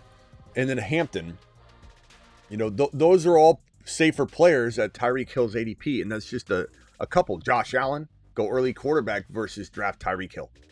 Why? Because I want Josh Allen and Hunter or Buka or Debo in later rounds where that person that drafts Tyreek Hill, if we're comparing apples to apples, you go Hill at the 2-3 turn and then grab, let's say, Kyler. I'm not saying Kyler's bad, but I would much rather have Debo or Buka or Hunter and Josh Allen. So I'm never drafting Tyreek Hill when Josh Allen or JD5 or Chase Brown or Kyron are on the board, and there are almost always one of those guys on the board, at least one, if you're drafting, if you're on the clock and considering Tyreek Hill. At least one of those guys is always available. Real quickly, guys, jump into a puppy number 3, which I believe, we're not going to click it yet, but click it and hover real quickly over the green button. Don't select it yet. I want to give everybody a chance to sign up and jump in. Hit this code right here, Underdog promo code Smitty. Smash it, do it live. That code has just been dropped to the link that has the code in it. We've got 510 people in here and only 193 thumbs up. I said we needed to hit 200. As soon as we hit 200, we're going to all count down to 10 seconds and jump in. So I'm watching it. It's 194. We need 200 thumbs up of the 500 people in here, and we'll jump into the draft. So sign up now. I just dropped the link. What? You said the puppy 3? I'll jump in with you. Puppy 3, 20 seconds. What do I do? All right, let me know when. Yeah, I will. Okay, let me go over to the let's go to Ron Navy, who's been waiting a while. Then I'll go to the 262 caller, then over to the 571, then over to the 815. So sorry about the wait. Ron Navy, you're live. Ron, hey, what's up?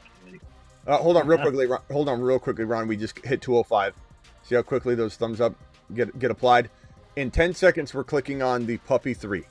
That link is in the live chat. If you miss out on this one, don't dilly-dally right now. Click it and sign up, because if we get 300 likes, we'll do another draft. And that could happen quick, because we got 500 people in here. So click the link, sign up using code Smitty. They'll match your first deposit 50%. So if you do a $10 minimum, that's all you got to do is $10. They'll give you 50% of that as credit. So you have $15, and these are only $5, these puppy 3s. All right, click it, go. Boom. I just clicked it. And they fill really quickly. Like sometimes there's like 5 or 6 What's your name on here? Is it Smitty?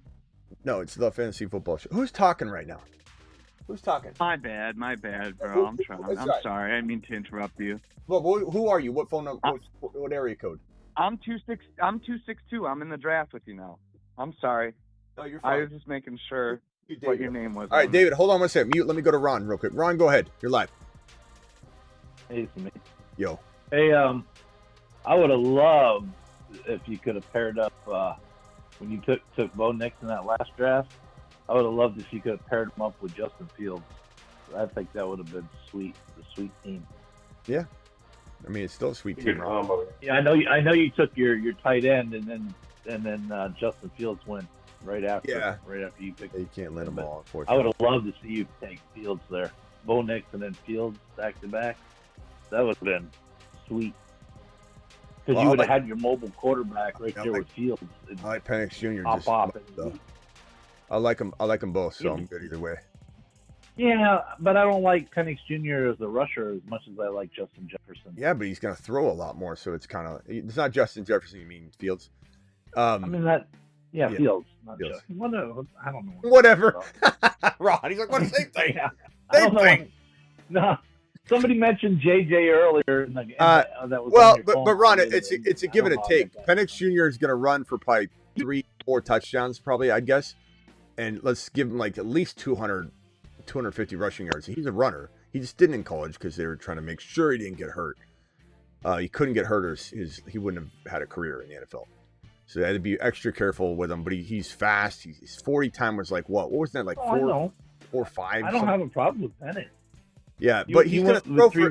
You went with 3 quarterbacks, so Yeah, I would have loved if you would have had that combo of Bo Nix, because I know you have a lot of combo of Bo Nix and Penix already that you've drafted in the past. But I have a lot of Fields. Bo Nix, Justin Fields, he's a move man, and maybe Penix or somebody like that. That would have been sweet. All right, Neighbors, and then this next pick is either Genty. Okay, Genty just went, so I'm going to go Achane here. And then there's back-to-backs, then I'm on the clock here. Sorry, my boy. Achane ain't falling. Oh, I wanted him so bad. Achane to the moon, bro. I know, I'm in the draft right after you. I got beat. Easy wins right after I get you. BTJ or London here, or, I mean, I'm set. You ain't getting London. Now, the question is, do I go Bucky or London? The question is you're giving out all your information on the phone line with somebody drafting against you right behind you. Well, I was going London regardless. Yeah, no, that's fine. London or BTJ? Or I'm sorry, but let's go Bucky. I don't know. Actually, okay, I'll go BTJ. Just the balance is the safest way with this group because you have no. Last time I tried to go running back, and then I went running back, and the whole draft for the almost 2 straight rounds as receivers, you guys sniped the hell out of me. So we'll go with this. All right, Ron, what else you got? And then I'll put you on mute and go back over to the phone line. Nah, I mean Achane was looking phenomenal. He looks great. I was running some errands earlier and I had the game on the radio, and he was like busting it.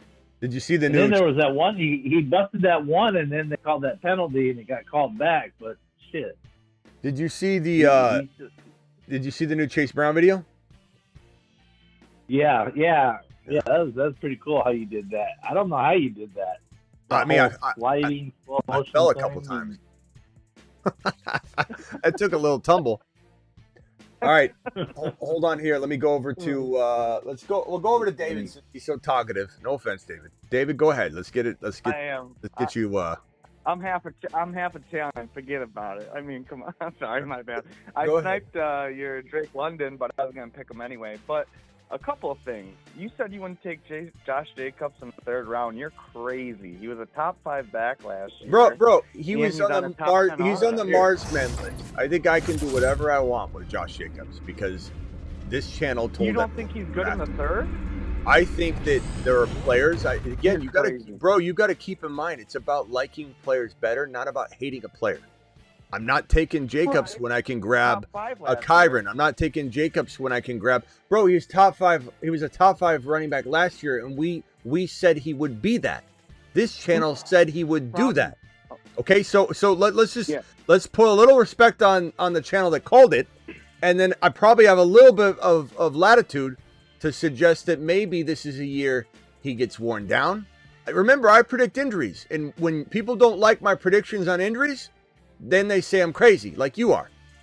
But what about how crazy was I last year? How crazy was I last year saying avoid Christian McCaffrey coming off one of his best seasons he ever had? How nuts was I? Absolutely nutso. Yeah, I was a moron. Injury, I can see that. Okay, but that's part of it. Also, the Packers look bad right now, bro. I don't think they're going to be what you think they're going to be. No. I don't like the Packers this year. Like, that's been all off. Well, obviously, I don't think that. Here, it wouldn't.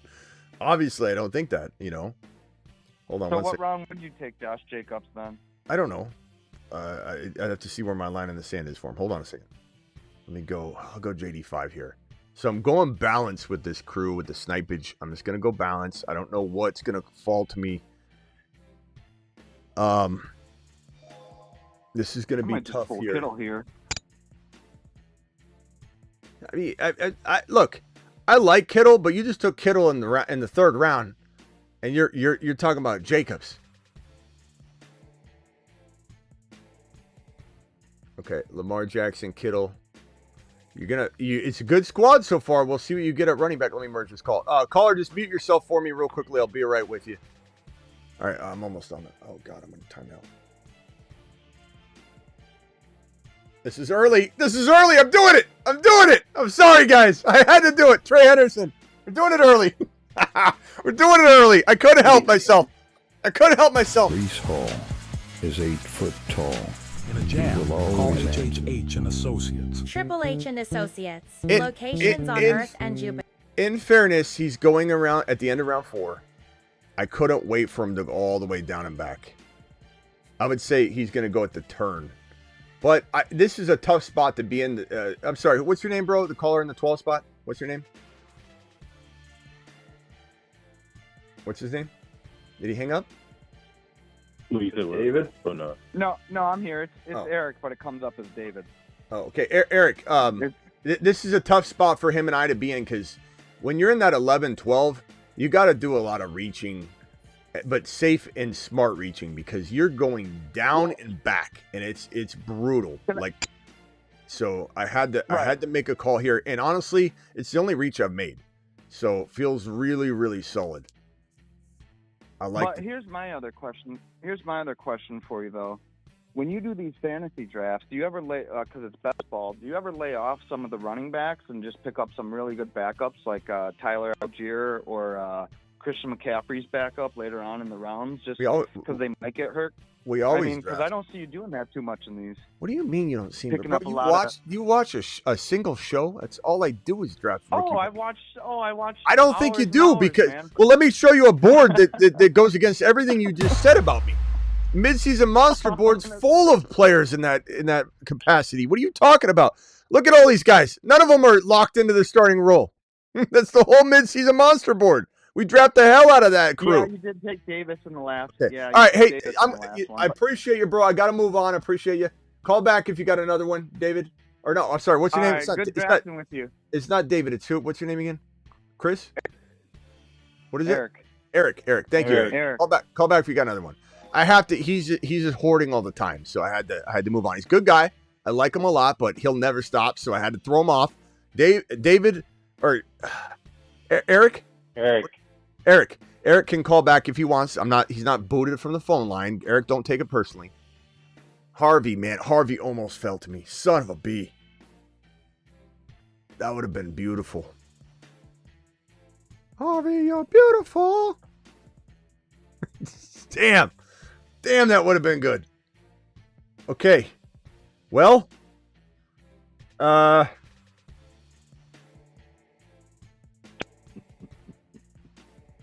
guess we'll go Debo here. So HN, BTJ, JD5, Henderson, Debo. Pretty good. He went DK, David, a.k.a. David, Chris, Steve, whatever his name was. Okay, Caleb Johnson. Definitely a player I wouldn't draft there. Let's go early. Ibuka. I'm sorry, guys, but I have to go all the way down and back. So I've got BTJ, Debo, and Ibuka. I've got JD5. I've got Hendy. I've got HN. Not my favorite team, but in a snipe environment, it's kind of hard to do better than that from this spot. All right, let me roll over to the phone line here. 815. Then I'm going to go to 571. 815, you're live. What's your name? Where are you calling from? 815. Hey, Smitty, it's Tim. I'm from Rockford, Illinois. What's up, my man? Hey, I've been following the show for like 3 years. I remember when you called out Tank Dell going to the moon. He did briefly. But I got a question. he did briefly. Yeah, he did. He got hurt the year Yeah, after. I know. Yeah. It sucks. But I got a question. I already asked it, but I'm in a keeper league. You get to keep one every year. So I got Puka and Gibbs. And it's up between Marvin Harrison Jr. or Chase Brown. Chase Brown stock keeps rising, so I was going to keep MHJ. But keep Chase Brown by a country mile for two reasons. One, I rank him higher overall anyway. But number two, your odds of drafting MHJ back, which tells you what to do there, is a lot higher than drafting Chase Brown back. So if you did want both of them, you can't keep MHJ and expect to get Chase Brown back unless you're lucky enough to have that next pick. But my guess is that you keep Chase Brown, and if you do have a really high pick, you might even forego MHJ, get a better player than MHJ. But the answer is clearly Chase Brown. Unless there was some weird round difference, like Chase Brown was round 4 and MHJ was round 18 or something weird like that. Yeah, I just picked MHJ as my first pick last year, but this year I won the league. I won the league last year, so I'm the 12th pick. So I don't think MHJ is going to fall to me either, but I can pick up somebody else, I guess. I just say, I don't want to get rid of either one of them. Well, Chase Brown's the clear call, bro. He is he's a bona fide. You could even argue Chase Brown's, top 5 running back value, but he's a bona fide second round ADP player. MHJ's not a second rounder, bro. He's a mid-third, and he's good there, and you're getting a lot of risk baked in there, but they're not even close, bro. Yeah. All right, my man. Right, Thanks Smitty. for the call. Appreciate you. All right, that was Love the 8-1. show. Yep.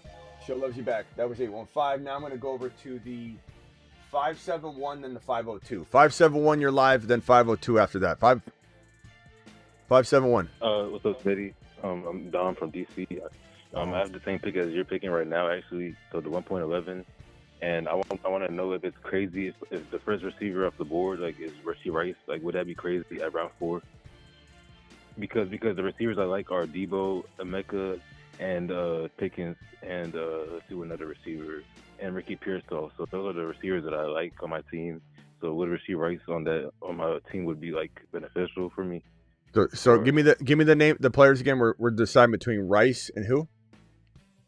Oh no, I'm just saying is Rashee Rice a good first receiver off the board for me because I have the 1.11 and I want Rashee Rice at the fourth round.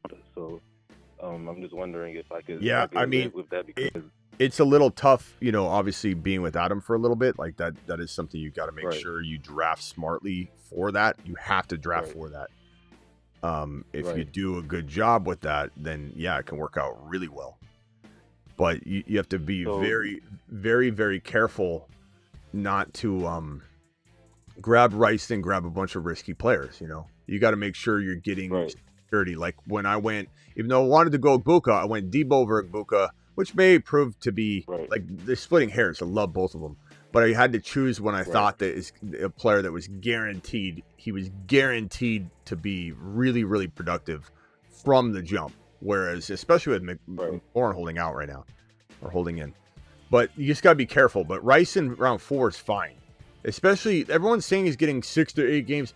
It sounds like they're bracing for 4 to 6, but we don't even know if that was clickbait. Who knows? It was, I think, exactly. the ESPN reporter, Galaforo, or whatever the hell his name is, I think is the one that said that. James, who was it that said it? I forget. But we don't even know. What did he get? Now, there is probably, I leaned a little bit toward believing him just because when these things happen, my guess is we're going to hear Monday, tomorrow or Tuesday, we might hear, because when a team is released a little information and they're bracing for something, then I think they're getting a call ahead going, hey, just so you can prepare or whatever. I don't know why they do that, but they do, give them a heads up, I suppose, but maybe because they might be making cuts or something, or I don't know. But yeah. Also, so you're saying that I should just go three RBs, round one? No, I'm not saying you should do anything. I'm not saying you should do anything. You got to go with the flow of the board, bro. Okay. I mean, I'm not going to commit to three. What if that's like saying, Smitty, play chess, and then on your 5th move, move your queen to the middle of the board, no matter what. No, I'm not doing that. Okay. Yeah, flow of draft. I don't love 3 running backs as much as 2. But I'm not going to force a wide receiver I don't love in round 3 just to draft one. If I can get my hands on, let's call it Rice, Debo, Rice, Debo, Ibuka, and Hunter, then hell to the I'm doing that. Yeah, that's the team I'm looking for right there, yeah. So, I mean, I'm just saying because Drake London, I do like Drake London as my first receiver off the board, but I do like Bucky Irving more because the running back depth is not too big, not too great this season. So I do want a safe running back in the 2nd round and 1st round. So that's why I asked that. All right, my boy, appreciate you. All right, thank you. Call back if you got another more direct question, and I'll help you out with it. All right, that was 502. You were was that 502 or no? 502. You're live. What's your name? Hey, I'm Kalen from LA. Who? What's your first name? Kalen. Halen? Kalen, but you just call me K. Okay, K from LA. All right, that goes. All right. What can I do for you, K from LA? All right, rank these three for me. London, Achane, and Puka. London, Achane, and Puka. Achane, and surprisingly for a lot of people, let me make my pick real quick. Jaden Blue, Tootin, Dylan, Sampson, Ray Davis, or Bigsby, guys. 10 seconds. Maybe I should go Blue here. You gonna say Blue or Bigsby? Let's go Blue. So this team's looking fire. Achane, BT, JD5, Henderson, Debo, Igbuka, Bo Nix, Evan Ingram, Marvin Mims, Jaden Blue. I like it. All right. Sorry, London, Achane, Puka. So surprising to a lot of people, I'm sure, especially if you haven't followed me all year or all offseason. This is my rank. And while someone might call this crazy to rank Puka here, I mean, you can call me up and debate me on it, but there's rationale behind why he's top 5 this year and why Puka, with the presence of Adams and the additional, which were really good with the descriptions of everything going on in Stafford's back situation. We're feeling really good about that, but that is added risk with Adams consuming touchdowns, all that. But Achane's the 1, London's the 2, and I call this like a 2A, 2B, just to make sure I'm putting respect on Puka. But that's my rank. It's not really even. I'm not debating it or wavering on it. Not that I'm far off on Puka, but I'm clearly putting Puka 3. Gotcha. And then real quick, at the 5-6 turn, if Rashid Rice and what's his name? Rashid Rice, Hunter, Henderson. No, and then how can I think of his name? From the new signing of the Cowboys. Pickens, yeah. Pickens at the 5-6 turn. What combo would you try to land? So 2 of these guys, I'm going Rice and Hendy without much of a hesitation. But I do love Pickens. That's and pretty much what I've been doing. Just to be, frank, I would mix that up if I had, like, not in 50% capacity. Like if I had 4 drafts side by side in that exact situation, I'm going Hendy Rice, and then maybe Pickens in one of them. Or I could strongly consider going Hendy Rice, then Rice Pickens, Hendy Pickens in 2 of them. Maybe. But gotcha. I don't know.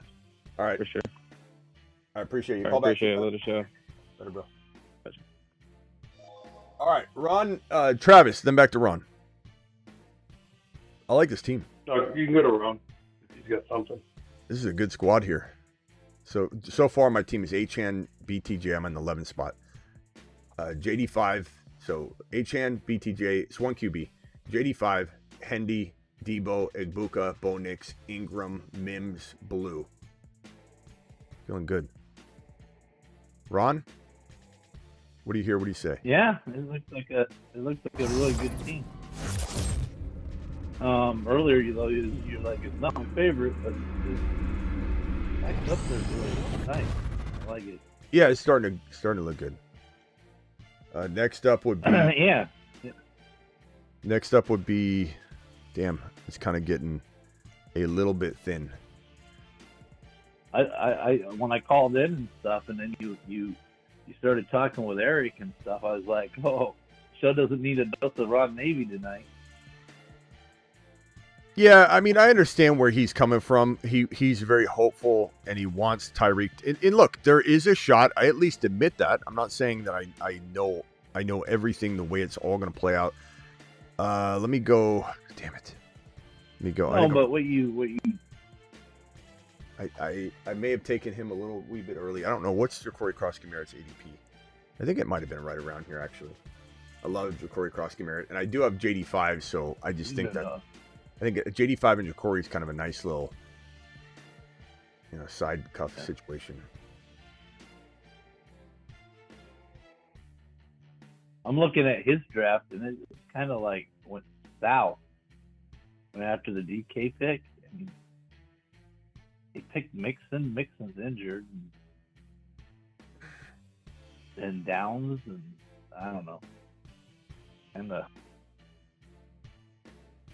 I'm a big triple QB kind of guy. You can't pass up Penix Jr., Bo Nix. Or actually, in this one I have, Daniels. Jaden Daniels, Bo Nix, and Penix Jr. Sometimes I mix what teams I'm drafting. I mix up from the other draft, and I'm like, whoa, I got to check real quick. Love this team so far. And the fact that Mims, I got Bo Nix and Mims. I got Ingram and Bo Nix. I have Ja'Cory Krosky, Merritt, and JD5. I have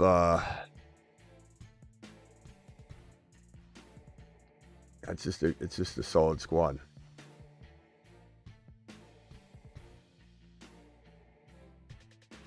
Well, in a few of these drafts, I've went all the way down, and I know it's like a tough bet, but for 18th round, I mean, if you would have asked us a couple of years ago if we would have ever thought this guy would be like 18th rounder, we said no, but because he's always injured and everything, and he hasn't really been able to stay healthy, Christian Watson.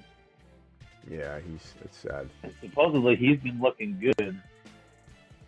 Is this another DeBolt 20? I've taken a few shots on him. Hold on one second. DeBolt, I'm sorry, my alert's turned off. Yeah, Watson, I'm not taking any shots on him this year. I mean, is he even going to play? The news on him is pretty good. Yeah, the news on him is he's looking good. So I went ahead, 18th round. I mean, you're getting them for free anyway. Yeah, so but you could get a on Tesla there, and get probably way more. I have. I'm not. Okay. I'm not taking. I'll let you have this one. I'm not trying to argue on this one. Yeah, I've only taken a couple of them, so I have a couple of shares just in case he does go off. I mean, because I'm doing the Tesla thing too, and I'm doing the Royals and all those late round. I even drafted a couple of Rock Taylor just in case he. Shows up my advice, because this is a show where I do sprinkle my opinion on pretty much everything. I would say with that comment, like anybody else that calls in and says something, so I'm not trying to be negative on your comment, but I would venture to say that's a waste of a pick this year coming off that major knee injury, and just say, hey, maybe next year, maybe in a dynasty, maybe he gets cut in a dynasty, you pick him up and stash him. But there's a lot of players I'd rather have. I mean, Horton in home leagues, Horton is going to go right now almost undrafted. In best ball, I'd rather have Tesla by a country mile. Well, real quickly, Watson will definitely be. Well, I got all those guys, Smitty. I mean, I've only probably taken 2 shares of Christian Watson through all the best ball drafts I've done. So it's just a different combination, because you want to be different in the end. If you get a team in there, I know, but and you want a player that I know, that's why you got to spread it out. Because I got the Teslas and I got the Hortons. I got you. I just those guys too. So I just can't resist to say in a regular redraft or dynasty, I wouldn't touch Christian Watson. I would just say, like I wouldn't touch him. I know, but I would just say that I feel like there's thousands of players I'd rather have than him this year. Not really, but I think I could come up with, like, if I look in the Horton's going 199, Jalen Royals 203, Pat Bryant. So let me keep going. Let me go down the ADP ranks. I know. I have them all. Go. I know, but I think I always find someone I'd rather have than Christian Watson. I just don't. You don't even know if he's gonna play. You don't even. I mean, no, you don't. It's just sometimes you just take wild chances at different players. I mean, people forget about, and then when it comes down to the end, if you get your team in there and he is playing, nobody owns him except for you, and that's your difference right there. I couldn't do it. I couldn't draft him once, not once. But that's just especially with Reed being injured. Opinion. Reed being injured, and we don't know how the rookies are going to do. You never know. Isn't Watson starting on PUP though? Yeah, I mean, he's definitely not playing anytime soon, but Ron's banking on him eventually doing something. And I'm just saying, give me the guy that can do something in week 1, week 2, week 3, week 4, like Tesla. And I know you're saying you have him, but I'm just saying almost 100% of the time, I could draft Tesla as my very last player. I could draft Orton as my second or third last player. And I like those. That's true. Time. All right, hold on 1 second. Let me read these super chats. DeBalt dropped another $20 holler. That gets another Chase Brown video play.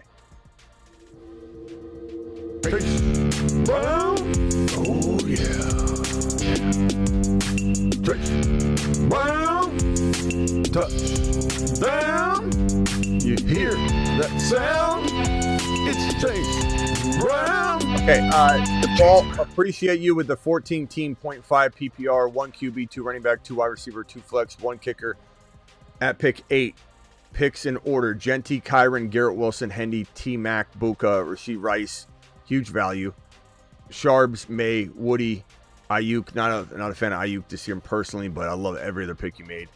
Bill, Horton, love the team. Thornton, Genty, clip please. Yes, sir. Yes, sir. 7 picks away. I think we can play it. Hey, I'm Dom, and I drive fast cars, get hot chicks.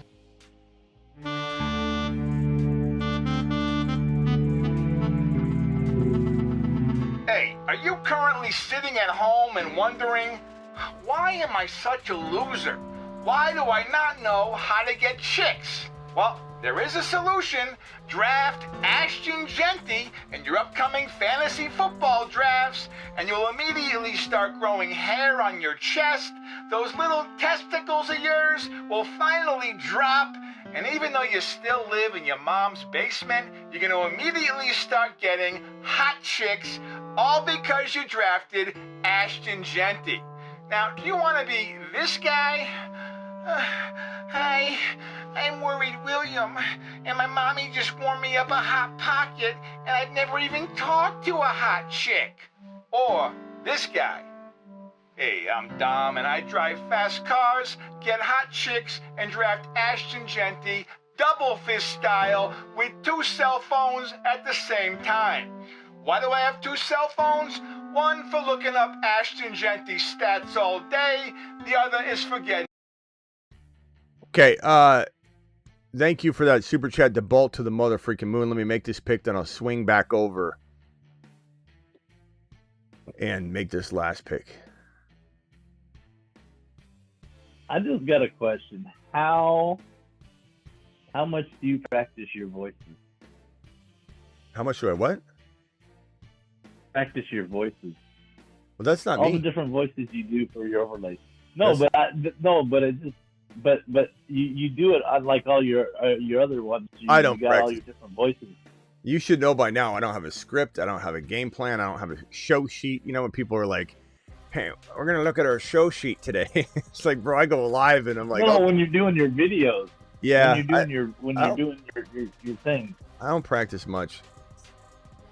My practice is on the live stream doing the live. All right, hold on. Let me merge David in. David, mute yourself real quickly, and I'll be right with you. Or Chris or David or whatever the hell your name is. I keep forgetting. Steve? Eric. Eric. Damn it. I swear I'm not. Eric. Okay. I'll put it in the system, and then it will say Eric, and we'll be good. DeBalt, thank you so much for the $20 holler. DeBalt, you still there? Alert. Super chat alert.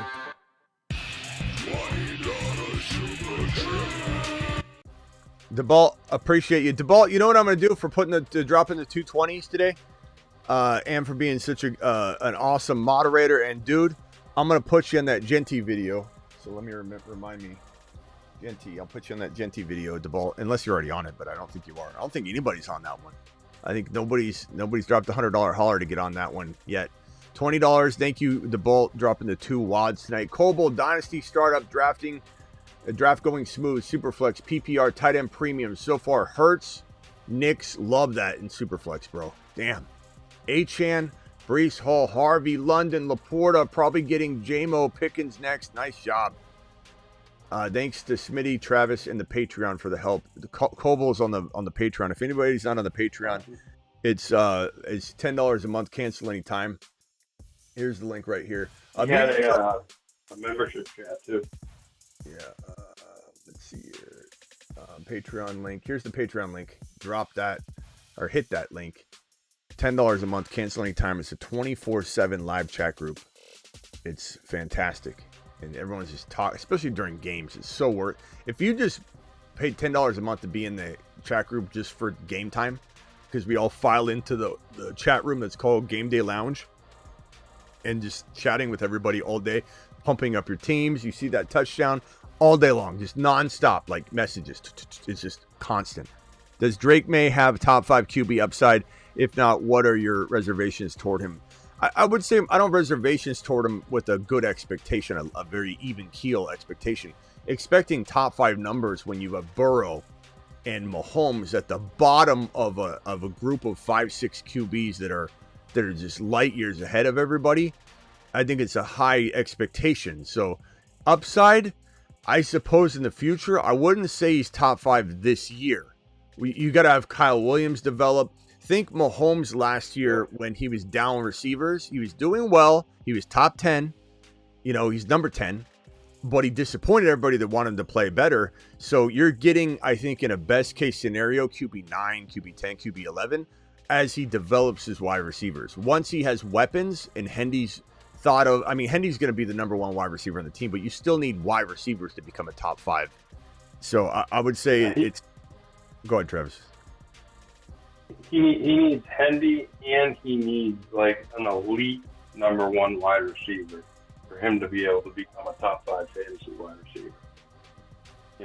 Even I don't even think he can be a top 5 fantasy wide receiver, even if Diggs is healthy. Quarterback. Kyle Williams does well. Demario Douglas catches 90 balls. He still doesn't have that upside yet. Yeah, he needs more talent. It's going to take a little while. Thank you, Alec, for the super chat. Hold on, phone callers. I'll be right with you. Jerry says, who would you package with Olave to upgrade to a better player? Also, who do you think of Olave? Jerry, did you give me your team? Who would you package with Olave to upgrade? I need your team. If you pasted it somewhere, try and find it.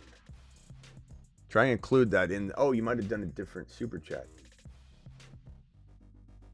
Who would you package? Okay, here it is, I think. Here it is. Okay. Lamar, Baker, Bijan, Kyron.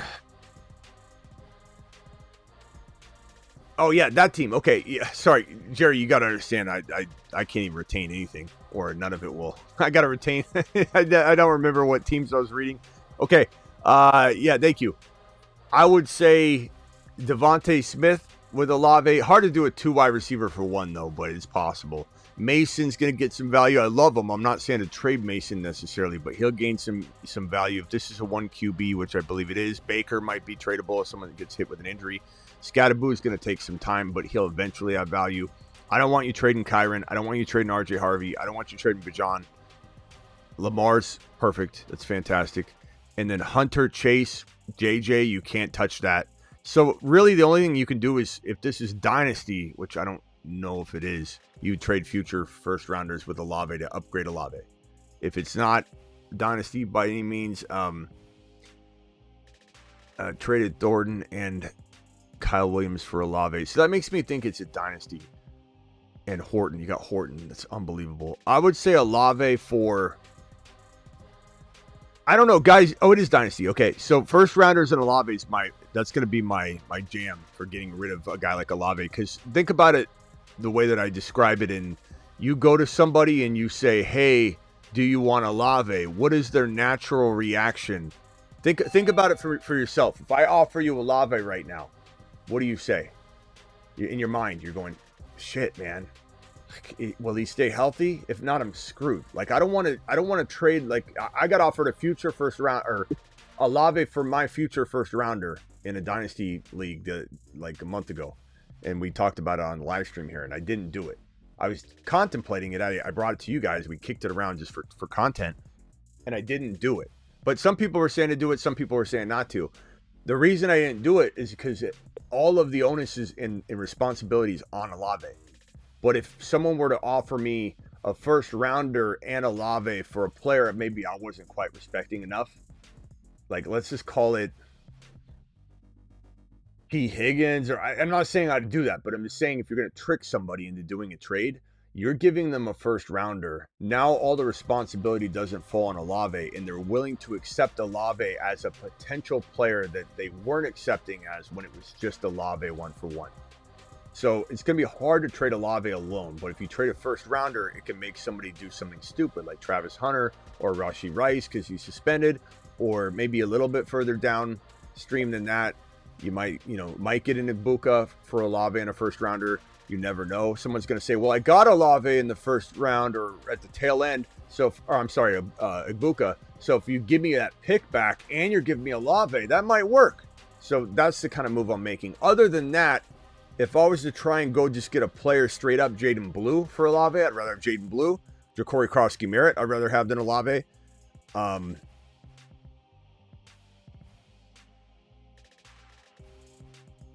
I would probably rather have Debo if you're in a team that needs to win now and you need receivers, but you don't. So you're not the candidate for that. But anybody else watching, I honestly would. I'd go get Debo for Olave if I was in a win now mode. Quarterback upgrade, you don't necessarily need. Maybe upgrade Mason slightly. And we're talking about, I mean, that's tough, but, bring me a couple ideas from the teams that has Olave. Is there anything else you can maybe upgrade to?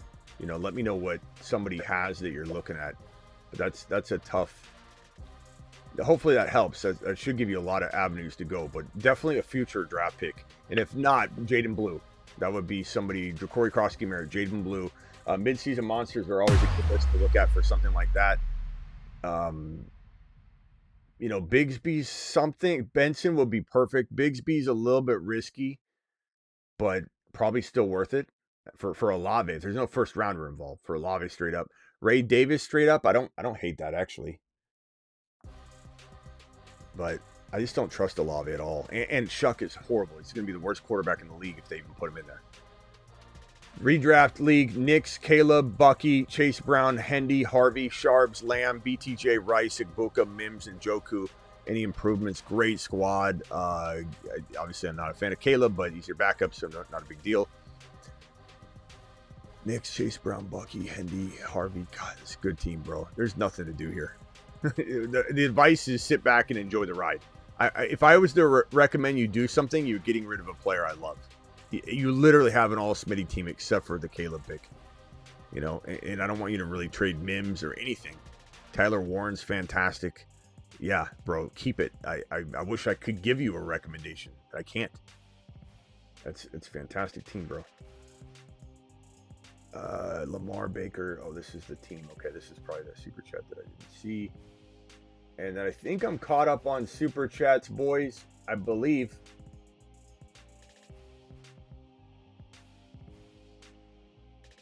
Cobble, thank you. Jerry.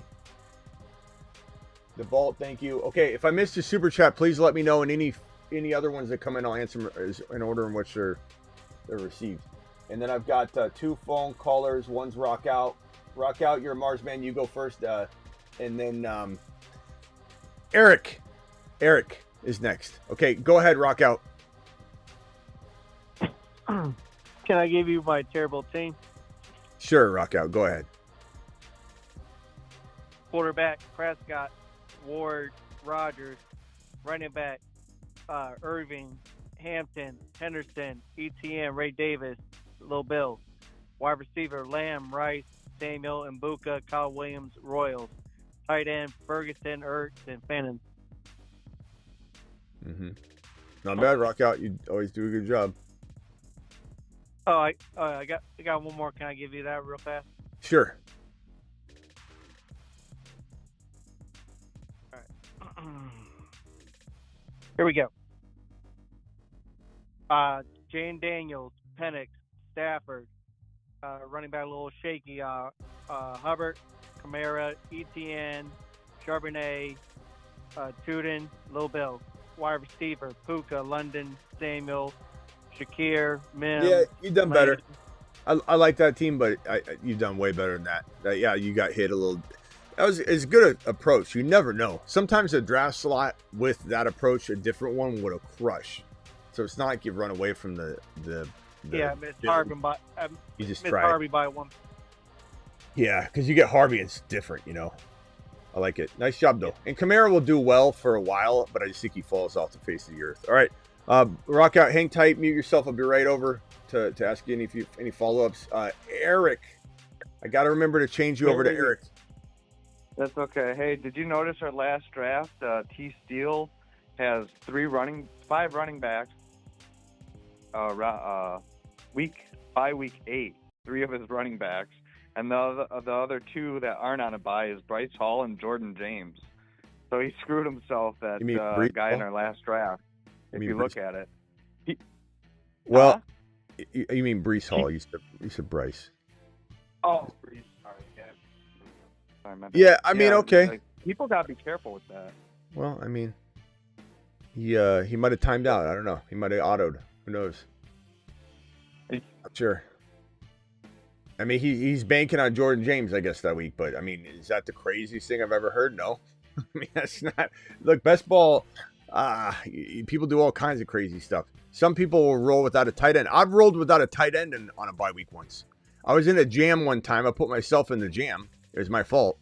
But I had to make a decision because I had screwed up. I had autoed on something and I was pissed off about it, but I had to fix it. And I went with Kelsey and Gray instead of drafting another tight end that was going to give me maybe 2 points if I'm lucky, and had to climb his way or stay in the lineup in enough time to be there for the week 10 bye. So I just said, screw it. I'm going to go Kelsey and Gray, and I'm going to eat the bye week. It wasn't an eliminator, but I mean, there's all. I mean, he could have messed up. He could have autoed. I don't necessarily think he meant to do it. But what else you got, Eric? I was gonna see if you were jumping in another draft. If you were gonna draft another one. Okay. I am. If we get to 250 likes, we have 237. So we just need 13 more likes, and I'll jump into another draft. We'll do one more. This one we might do. I don't know. Hold on a second, bro. We might do. Let's see. Are those 1 6-man ones gone? No, they're still there. The Badge Bros. Let's do it. They're almost gone, so we'll do a Badge Bros draft where it's 6 people in it, and the teams are stacked. It's kind of a wild draft, but it's fun. So we need to hit those likes though. We got 243. We need 250. So there's about 455 in here. All right. While we wait for the likes to creep up to do another draft, again, we need 13 more likes. What else you got, Eric? Nothing. I just like drafting with you. I like your picks in the beginning rounds, late rounds. I was struggling for running back in the late rounds. I was listening to the other caller who called in, and he said I fell apart after like the 5th or something. That was Ron. That was Ron on the line. Yeah. I have to agree with Ron. You got Caleb Johnson, Joe Mixon, and Spears. Spears is injured right now. We'll see how bad it is. But Eckler, Chubb, I mean, you might not have a start. Miles Sanders, bro, you might not have a starting running back by week 5. Maybe Caleb. Maybe Caleb, yeah. But that you could be hurting there. Yeah, you called in to make fun of someone else's draft, and you drafted Caleb Johnson, Joe Mixon, Spears, Eckler, and Nick Chubb and Miles Sanders as your running backs, and you're ripping on a guy because he's got amazing running backs that he runs into a little bye week problem later. Hold on, what team was it that you were making fun of? The Brees Hall team? You got some nerve, bro. You got some nerve. What team is he? Steel 40. He doesn't have a running back for week 8. Who cares? You don't have a running back for the entire second half of the season. Well, Joe Mixon and Caleb Johnson, and then Spears could take over the spot, and then Miles Sanders could take over. Oh, okay. Bro, I mean, he's 28. Miles Sanders is only 28. This guy has Kyron, Brees Hall, Monty, Charbonnet, and Jordan James. Look, his running backs are going to run circles around yours even with the bye week. So, like, really, you can't say anything about his situation when you drafted over on the far spot. Caleb Johnson, Mixon, Spears, Eckler, Chubb, and Sanders. Like, you didn't even draft. I'm not trying to be hard on you. I've been a little hard on you tonight. I don't mean to. But no, you're fine. I have an older brother. You're good. You got thick skin. Okay. Bro, you're Yeah. clowning on this guy's Kyron, Brees Hall, and Monty and Charbonnet because of a potential week where he might have one running back if Jordan James isn't starting, right? And you've got Caleb's not even the starter. Mixon's in a walking boot and has 2 or 3 lower body injuries right now and probably has 0 chance of lasting the year, even if he comes back soon. What's Spears' update? How many games over the season is he? What's going on with Spears? Hold on. You don't think Caleb Johnson's going to be a starter? Well, he's not a starter now. No. Could he earn? He will be. Could he earn the job? He will be. Well, that you say that, but I don't think that's a lock by any means. Yeah. Listening to all the Steelers stuff, he's gonna starting the year. He's gonna be the number 1 running back. I mean, he might be, but let's keep in mind that this is a committee kind of approach, kind of coach, and. Do you like my wideouts? And hold on, I'll look at those in a second. Spears expected to miss a few weeks with the ankle sprain. He'll be back, but it's like, but Mixon, I worry about. Spears, I don't like that at all. And then why even waste picks on Eckler, Chubb, and Miles Sanders? Like, at least Eckler will get some work, so I can understand that one. But Chubb and Miles Sanders, I mean, why didn't you take Woody Marks to make sure you had the guy? Chubbs Caleb's the only running back that I like. Chubbs is filling in until Joe Mixon gets back, and then I think Tajay Spears will take over. They gave me the 4th highest points for the draft. Wow, they messed up. 4th or 5th. Well, the fact that you go off that 2,900. So you think you're gonna win because they give you 2,900, bro? I never look at that. They give me such low points because I go with a lot of rookies, and they don't give rookies any respect. So don't go off that. Not to mention, you could take 7 quarterbacks and you'd be the highest projected team. You can trick that system. You draft 7 quarterbacks, they'll make you the highest projected team. And you'd be like, I'm the best. It's like, well, it's going off projected points. Quarterbacks score like 250, 300. All right, let's get into it. Oh, do we have enough likes? We got 251. Click on the Badge Bro Brawl. Don't click the green button yet. This is $10 to get in. It is a 6-person draft, so we might not all get in, obviously. There's 457 of us in the building. You might get an overflow. That's fine. A draft right before or after. It's 6 people in each draft, and the teams are stacked. And it's kind of fun, but it also kind of, it gets old really quick, too. But they're almost done. It's like almost full. So let's do one now while we still can. And maybe if we get to 300 likes, we'll do one more of these because they go quick. Underdog promo code Smitty. There's the page here. I'll drop the link one more time. Just sign up in case we do another one. Sign up now so you're ready to go. Click the link. It's a $10 minimum. They'll give you $5, so you can do one $5 draft on top of the $10 draft if you do the $10 minimum because they'll give you $5. Everybody, click the green button in 5 seconds. 4, 3, 2, 1. Boom. These are quite fun. I remember I haven't done one in a while, so I'm kind of excited to do it again. But they do get old after you do like 10 of them. You're like kind of okay. Everyone's team solid, and you don't even know. Like, it's one of those things where like everybody's so stacked, you kind of don't even feel proud of yourself. But let's see how we feel on this one. I remember having fun for like 3 drafts in a row though. So let's see if maybe we'll want to do another one. All right, let me switch screens here. And all right, hold on, Eric. I'm gonna put yourself on mute real quick. I gotta go around the phone line. Rock out. Do you have anything else?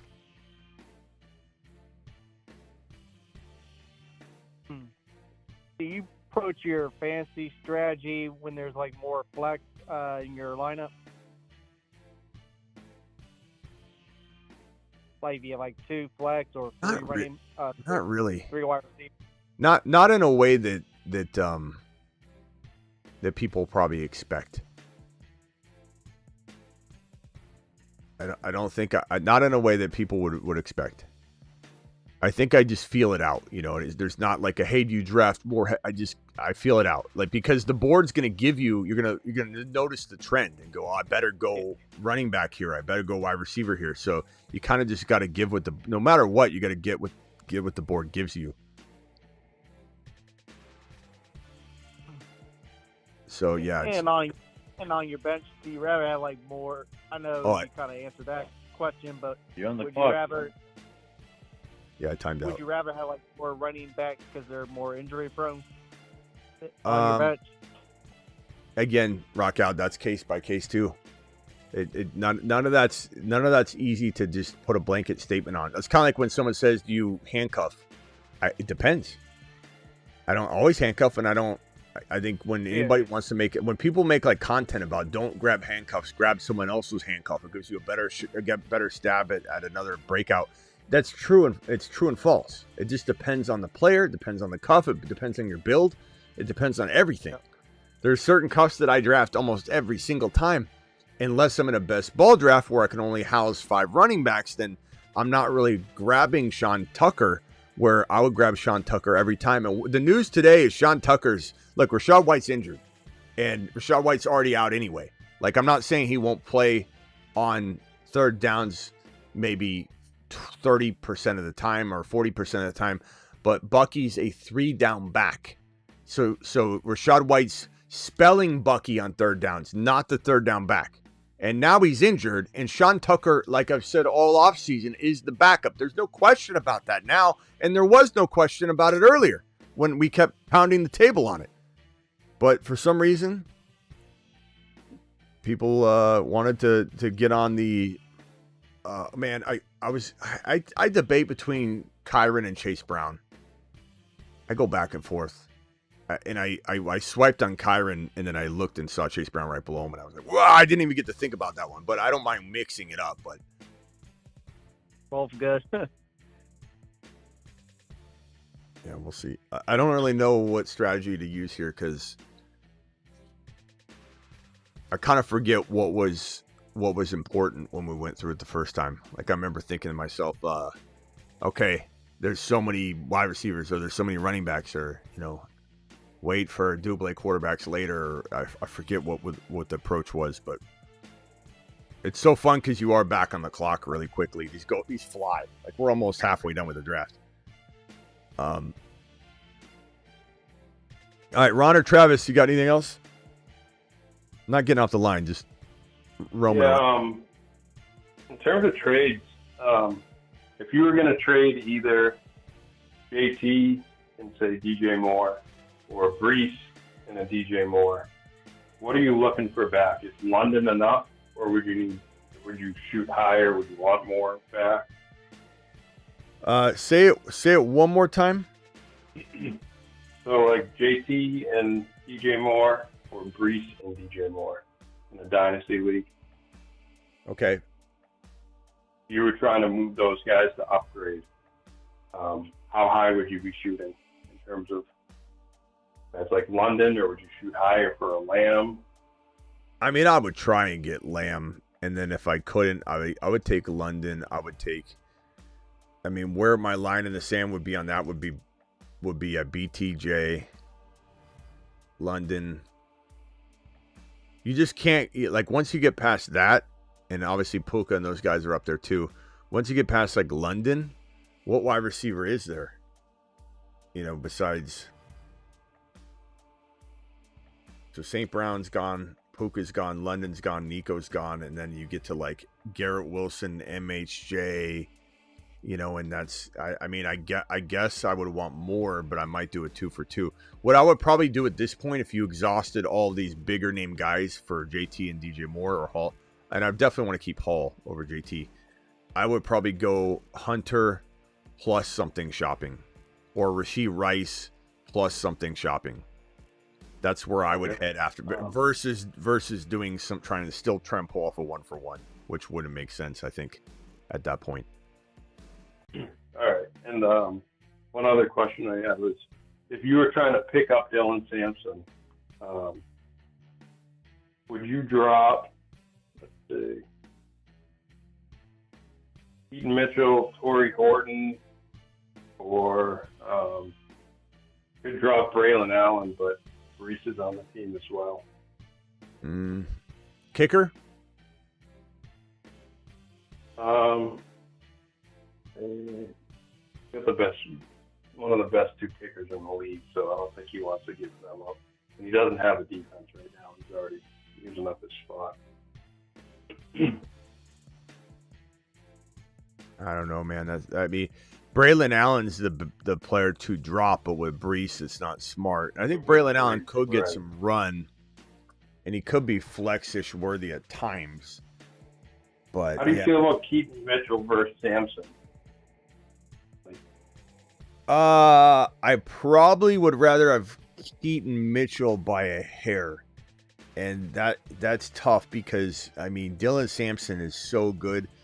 I think you know how we kind of got to a point where it was like Harvey, Hunter, Hendy, and then there were moments where we didn't hear a lot on Hendy, and we were hearing a bunch on Hunter, we were hearing a bunch on Harvey, and then the negative stuff started happening on Harvey, and then the moment we see anything good on Hendy, it's like you're reminded of the reason why you love him so much, and it's like you go through waves like that in the offseason because you start seeing everybody else get hyped, and you seem like a big player. Like, where's my guy? Why isn't my guy catching a long pass in a video? Let me draft here real quick. Hold on. Let's go. Jeez. Running backs flew off the board. You guys are wild men. I just wonder because Sampson could have that starting job. Yeah. Real quick. And that's what I'm trying to say. We forget how good he is because there's not a lot going on. And we're starting to get, it's kind of the fatigue, like a political candidate. If a political candidate announces too early, you just get fatigued. And it's not like we're getting oversaturated with Sampson fatigue. We're getting fatigued by no news. It's just like when there's not enough news or not a highlight reel or anything, you start going, guess he's not doing well. But that's not the case. It's just, I'd say because Ford is still in the mix, they're pretty even. Sampson, I think, is probably a better shot to be starting over Keaton Mitchell naturally, like taking the job. But if Keaton Mitchell gets in there because Henry can't stay healthy, and Henry is an older player that's had it. I'm not saying he's going to get hurt this year. I'm just saying at some point he will break down. And like I said, what if he becomes a 914 TD guy? That's still awesome. But who's getting all the run from 20 to 20? Keaton Mitchell might. And Henry doesn't catch passes, so they might have him in on 1/3 of the plays no matter what, which is awesome. And they keep Henry fresh for the playoffs, and they're like, look, we got to be smart with Henry this year. He's still going to get 14, 15 touchdowns, let's say, but they keep him healthy by giving him about 1,000 even. Maybe he gets 10-10, 10-50, and 14 TDs, and 150 receiving yards or 100 receiving yards, and Keaton Mitchell gets all the third down work. So... So, I guess the last thing I'd ask then is, how about in this context, if in Dynasty you have these wide receivers, would you be willing to drop either Thornton or Horton for Sampson? Unless you just straight up wouldn't. I would rather have Horton and Sampson right now. But it's really hard for me to say that out loud because of how much we're hyping Thornton, how much I love Thornton. But you're talking about three players that I very, very much love. I just think that I think the opportunities are slightly better for Horton for sure. But Horton and Sampson feel like the opportunity is right in front of them, whereas Thornton, it will be, and you can maybe even pick him up again if he's available. Let's say he gets cut or whatever. I just have a sense that Thornton's going to take a little while, and it's going to not be all year, but I think it's not going to be week 1, 2, 3, 4. It might be more like 6, 7, 8, or 4, 5, 6, 7, 8. That he starts ramping up because he's still got a lot to. Just watching him on the field the other night, I liked what I saw, but I was definitely getting the vibe that he's still in their pocket. He's not out there. Even though he's running with the first team here, that's happening with Brashard Smith at wide receiver for the Chiefs, but he's not going to start at wide receiver for the Chiefs. So running with the ones a lot, they're obviously trying to get him groomed, and I think he's got some serious potential, and I think he's going to get there for sure. But I would tread lightly on expecting Thornton in week 1, 2, 3, 4. Not that it can't happen, just tread lightly. Not that Sampson's not going to necessarily get starter run, but he might get third down work right away. And I do think Horton's a starter. He's the second wide receiver on the Seahawks team right now. So they're all good. And then with Javonte, you keep him over Thornton right now, just because as long as Blue's hurt anyway, he's the starting running back. You roll the dice on that. I don't know, man. I guess I'd rather, if is it a dynasty league? This is Dynasty, so and the guy, he's trying to decide who to drop for Sampson. He wants to get Sampson on. Last thing I'll say on this, because it could go 100 ways. I would just say that I would drop Javonte for Thornton in that scenario, or drop Javonte, because Javonte to me doesn't have long-term dynasty value in Dallas. Right. I don't think he does. Okay. I would not give up Thornton for that. But yeah, I mean, right. It's like it's going to be splitting hairs on that one. It's going to be hard to. Let's see here. Hold on 1 second, Travis. Let me just. Charbonnet. Should I go? Don't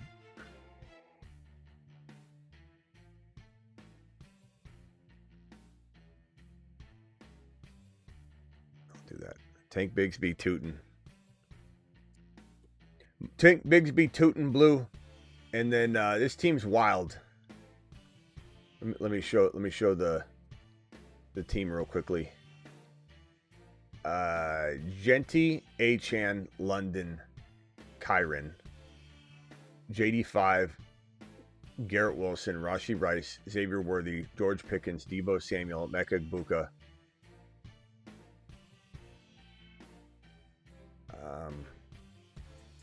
Nix, Ingram, Blue, Bigsby, Tootin. But everybody's team's awesome. Like, scroll back up. I'm like, yeah, I did it. And you're like, okay, let's look at team number 1. Jamar Chase, BTJ Bowers. Okay. I see what you're doing there. Hampton, Hall, Higgins. But I will say, looking at team 1, it almost feels like they're kind of on a 10-man league track. Like Chase is the 1, BT's a 12-13 turn. So he did get good value there. Bowers is in round 2, but, arguably he could fall near the 2-3 turn. And then Hampton's in 4. So, like, Hall's in 4, could fall 4-5. So I feel like this team is drafting almost as if they're in, like, a 10-man league, though. This team right here, Bijan, Henry, JT, Jacobs, Josh Allen, Hurts, James Cook, Devontae Adams, McLaurin. It's still really good, though, but everyone's so stacked, I don't know how that team's going to fare. Jahmyr Gibbs, hold on, let me draft here. How many more picks do I have? This is the last one? Oh, boy. I got no second tight end. My bye week is 12. Kyle Pitts is 5. Okay. Oh, what are my quarterbacks? I didn't even look. 12 and 12, son of a bitch. Oh, damn. Oh, here I am. I'm messing around, not paying attention. I got no quarterback in week number 12. All right. Team number 3, Gibbs, Neighbors, Bucky, McBride, Brown, Harrison. So here's what I'm trying to say. Team 3 has a first rounder at Gibbs, a first rounder in Neighbors, a near first rounder top of 2 Bucky, a near second round pick McBride, a second round player in AJ Brown. So like that's what I'm saying. Like you look at these teams and you start feeling like people have multiple firsts, multiple seconds. That's the people that are drafting the value, I think. Barkley, JJ, both first rounders. Nico, first rounder. St. Brown, first rounder. See what I mean? Like, Shubes has got a team that, in my opinion, and I haven't looked at the projections, but should be one of the highest. because like that's crazy. Those are 4 straight first rounders: Lamb, McCaffrey, Hookah, Chase Brown. So 3 first rounders. I don't love McCaffrey there. I've got Genty, Achane, London, Kyron, JD5. So even I don't have what feels like the firepower that Shubes has, but Shubes is in the middle of the draft. It's a nice draft selection. All right, let me see if we got enough likes to do another one. 263. If we do get 300 likes, we got 431 in here. If we get 300 likes, I'll do another draft. Otherwise, we'll just wrap up the phone calls. But or 275. How about 275 likes? We just need another 12 likes, and we'll do one more of these, and then I'm out of here. All right, let me circle around the phone line, though, and start clearing it out. Rock out. What else you got, my boy? Do you got any faith in Pollard, or you totally fade on him? I mean, he's got an opportunity to get a little bit more run here, but Spears will be back. It's not like Spears is out for the year. He could miss a game. He might not. Who knows? But I imagine he misses a game. But yeah, I mean, Pollard's pretty nice. I think what it just comes down to again is I just like other players better. There's some players that just don't draft. It's not that I hate them. And what do you think about St. Brown? He's been falling lately. Yeah, I mean, I think he should be falling right to where he's going. So I think his ADP is really good. I think his ADP is right where it belongs because you got potentially a little unraveling of that passing attack in Detroit. Well, will they win the division? I still think so. As I alluded to earlier, I think Green Bay is going to struggle badly. I think Chicago is going to struggle really bad. I think the Vikings will be pretty decent. They're just like we talked about last night, like Ron even said, they're probably not going to be, Kirk Cousins, Vikings passing attack. They're probably not going to be Darnold. And as funny as that sounds, like he's not going to be Darnold. He's not going to be Darnold in Minnesota. Darnold in Minnesota is a different player than Darnold elsewhere. I just think he's going to be more Brock Purdy. And you might say, well, Brock Purdy was like in the top 10, he was actually top 6, 7 my format. Like, I get it, but who Brock Purdy is right now is 10. That's what I would say he is. So Detroit's still they're gonna be less effective and struggle. Maybe they get on their horse mid-season and they're fine, but they're gonna have to change a lot of what they're doing because Goff is gonna get exposed and it's gonna be known that a lot of his deficiencies were masked. You can mask them by a lot of ways that Ben Johnson did. But I think they're going to lean on Gibbs. I don't think it'll affect Gibbs at all. I think Gibbs gets more receptions. They're down and throwing in the third and fourth quarter, or they're in shootout games in the third and fourth quarter.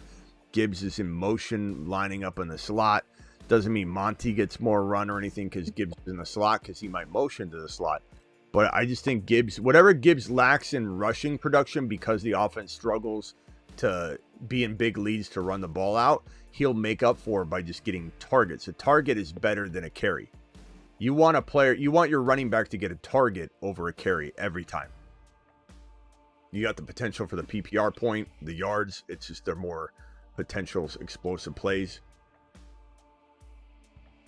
Let's see where we're at. 278. Okay, we went over. So let's go into. I don't want to do a badge brawl. I don't. I want to do a puppy 3 again. Go over to the puppy 3. I don't know if I'm going to hang for the entire draft. I might bail on and I'll still draft it out with you guys, but I might bail on streaming the entire puppy 3 later rounds. I might bail on 10 or 11 or something like that. Click on the puppy 3. Don't click the green button yet. Just pull it up. Underdog promo code Smitty. Here's the link right now in the live chat. Underdog will match your first deposit 50% all the way up to $1,000. There's the link. Here's the Underdog info. Minimum's only $10. They'll give you 5 because they'll match your first deposit 50%. So if you do the minimum of $10, they'll give you 5. You do it 2,000, they'll give you 1,000, all the way up to 1,000. You do 100, they give you 50. But if you do the minimum 10, they'll give you 5. You can do 3 of these $5 puppies. So hit that link. Do it live. It's in the description of every video. Let's click on the green button in 10 seconds on the puppy 3. 9, 8, 7, 6, 5, 4, 3, 2, 1, go. 5, 3, 2, 1, full. They fill quick.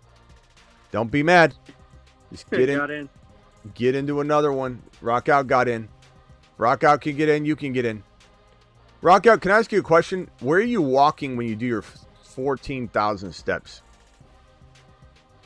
There's a trail like 10 minutes away, and then that's like a half an hour walk. And what do you got to walk more than a half hour to get to 14,000 steps. No, have to walk to a certain point, and then it's like there and back. Oh, can you just keep doing it there and back, there and back? No, it's like 10 minutes to the trail, and then the trail's kind of big. Okay, that's crazy. What do you do? What do you do when do you just like look on your phone, or just enjoy the wilderness? Look on my phone or my watch. Yeah, that's crazy, man. 14,000. Just make sure your feet don't. If you start getting sore, like you're getting some sort of tendonitis, make sure you stop and rest a good week. It won't set you back too much to rest a week. But my problem when I did the walking, I went 12,000 steps. I got, temporary tendonitis in my feet, my toes. So if it starts getting sore, stop immediately, and then you'll be good. And just rest for a week. You'll be good. You won't lose momentum. Lamb or Gibbs? Gibbs or Lamb? Lamb or Gibbs? Gibbs or Lamb? Let's go Lamb. All right, let me switch over here.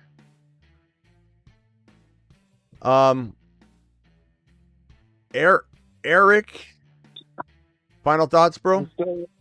I'm still live. I tried to get in the last two drafts with you, but I missed. It's hard. I don't know how. Well, it's because there's 450 people in the live stream. There's only 12 spots, so it goes quick. Like when I clicked it, it went 3, 2, 1, and it was full. What else you got? What did you think of my wideouts in the draft we had? I guess. I went over them. Which one was you? Yeah, it's gone now. It was the last puppy you did, not this one, obviously, but the last one. The one where I said you had horrible running backs? Yeah. I forget who are your receivers. Just tell me, because I don't remember. Let me look. I'm in another draft right now.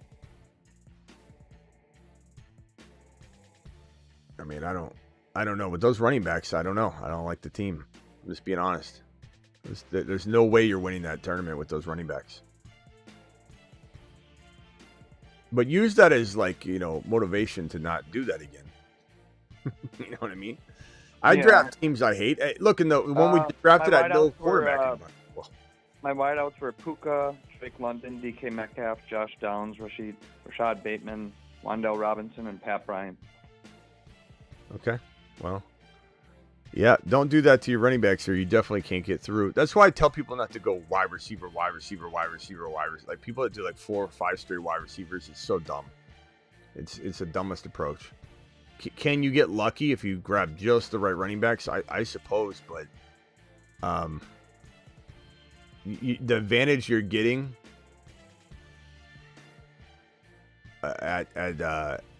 I was trying to do best available and then pick up somebody that might hit later, like Tank Fisbee, or somebody that I think is going to take over the starting position, to be honest, and I just couldn't find anything kind of down the stretch. In these environments, bro, you're hard pressed to get things to go your way, so you got to take balance where you can get it.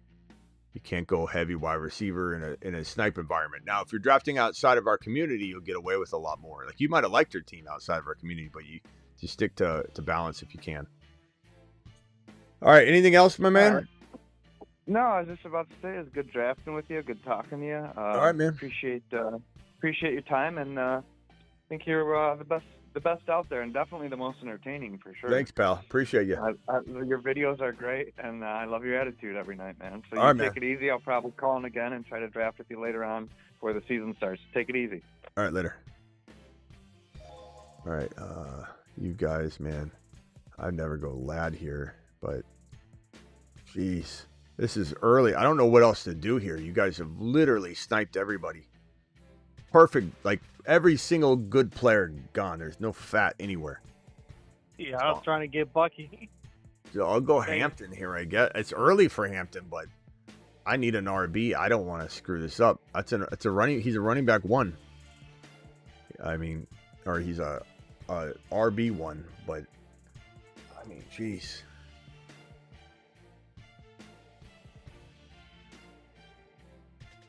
And I guess I'll just go.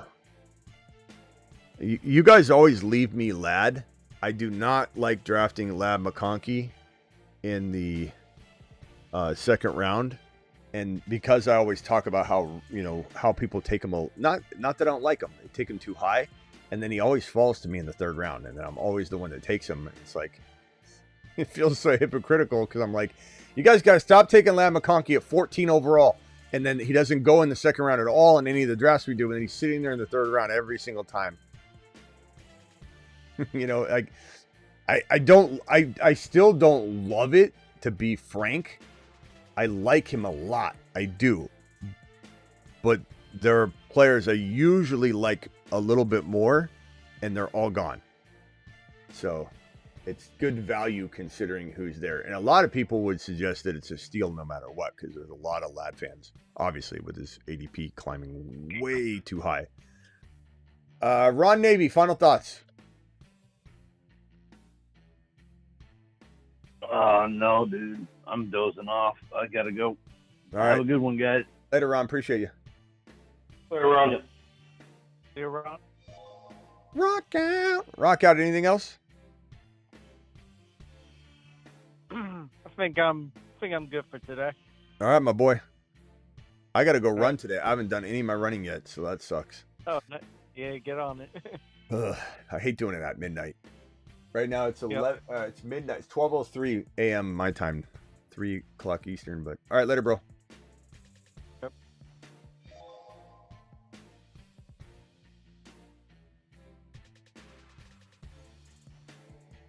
I don't know what I'm gonna do in this pick, because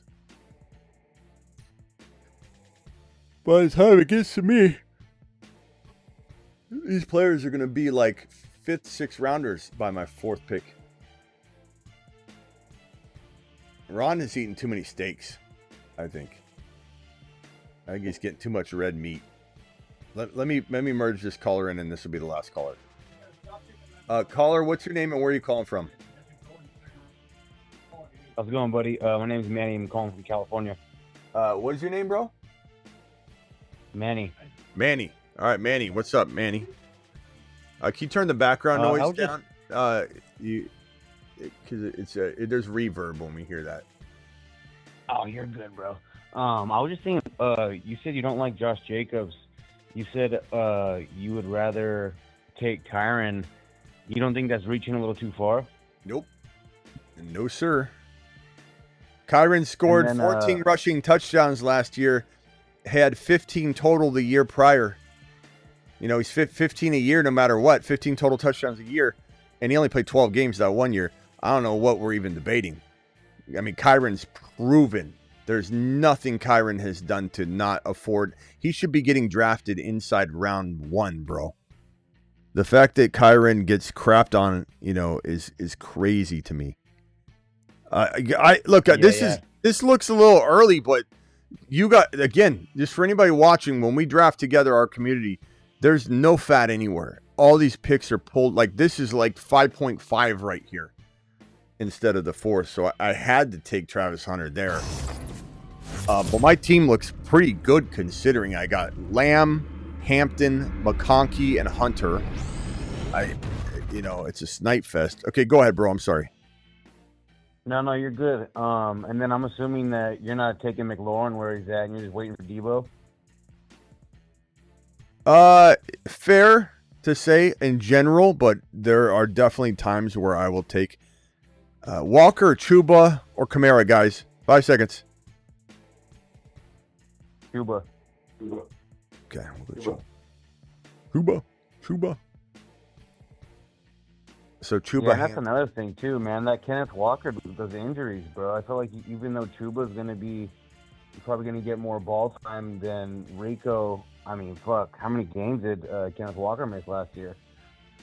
I mean, but the thing about Kenneth Walker is per start, he's, one of the best in the league.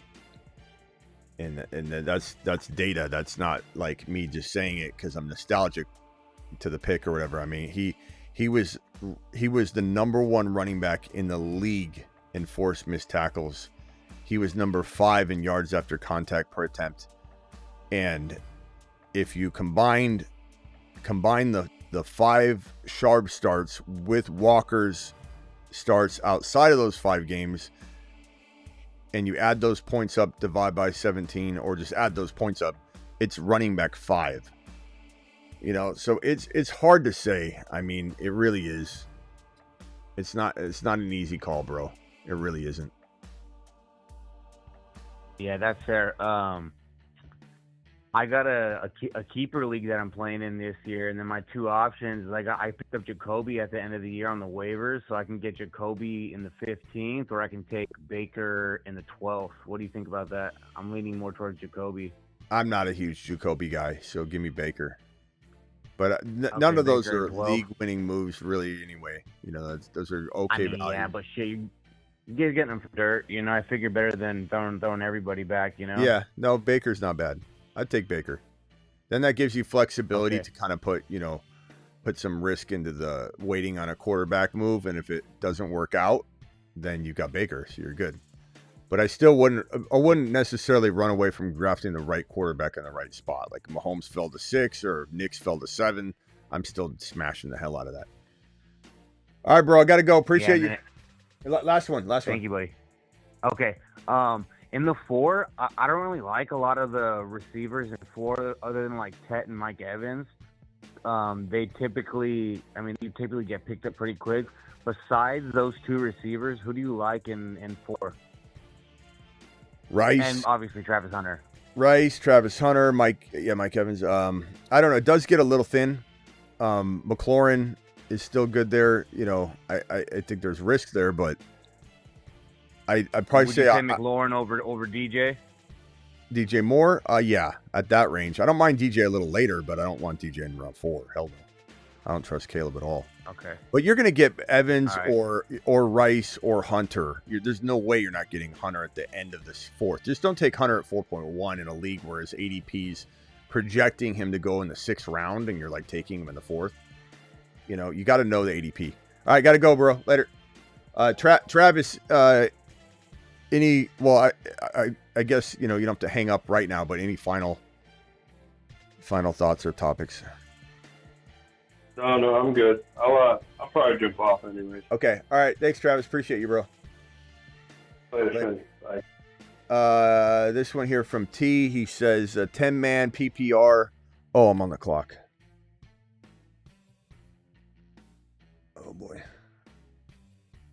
Oh boy. I'm gonna time out. So I just drafted Laporta. So I got somebody that I wanted.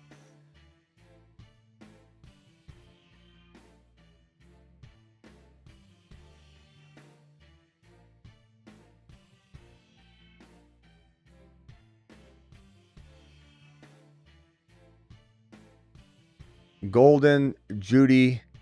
I thought about Addison. Missing 3 games sucks, but he does look good. I definitely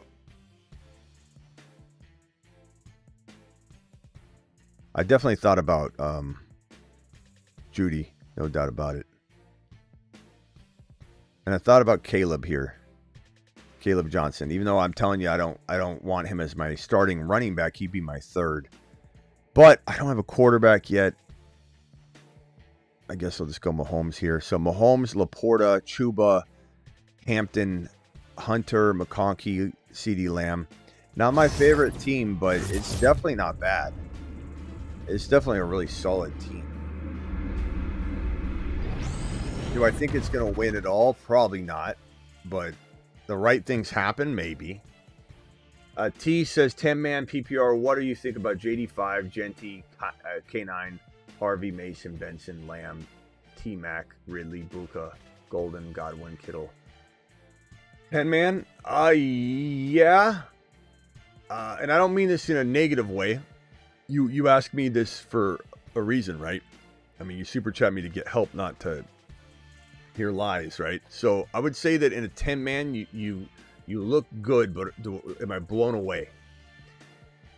I wouldn't say I'm blown away. I'd say that you're one move away from this being, in my mind, without looking at the other rosters, a top 2 team. You know, where I'm like, that could win it all. I'm looking at it and I'm saying, Travis says, hit that thumb up button. 3-hour live stream, 285 thumbs up. We still have close to 400 people. We've kept like 400 to 500 people in the live stream for the 3 straight hours. That's how we roll here. But we are at 285. It's a good number for likes. If you guys could hit the like button, and let's get to 300. 15 more require that 300 mark there. Let's hit that 300 mark. You're one move away. One move away. And maybe that move is, and I'm not saying that move can't come from your team. Like if Ridley outplays expectation and T-Mac outplays even the high expectation that people have, that might be the move. You know, it doesn't necessarily have to come from a trade, or you waiver wire. You pick up that next Puka Nacua, and boom, you're there. I just think at a 10-man, everyone's gonna have T-Macs, Ridleys, Ibukas, JD5, Genty, and then like K9, Harvey. I like it. It just feels like a 12-man. It feels like a really good 12-man team. So one move away. What could you trade? K9 and Ridley for one big monster because it's a 10-man, and there's probably good players on waivers at a 10-man. So give me that waiver player like Horton. Horton's probably out there. Give me Horton, and let's say you trade K9 and Ridley for BTJ, or K9 and Ridley for London. Give me that player in your lineup, and then Horton or Jaden Blue or whoever's on waivers, Bigsby. There's probably something like that in a 10-man on waivers. That's better. The waiver wire being considered in your lineup, that player needs, that's how you need to look at this in a 10-man. 10-man league here, PPR. What do you think of my team? Josh Allen, Harvey, Pacheco, Puka, Amon-Ra, Kittle, Garrett Wilson, bench, Mixon, Rice, Bigsby, Stroud. I don't like the Mixon pick. I feel like there could have been value somewhere on that Mixon pick. You know, because he's going high enough that I'm like, who is there when you're on the clock? I like the team, though. You know, Harvey, I wish you had, you know, could you trade like Pacheco and maybe, or Mixon and Mixon and something. Hold on.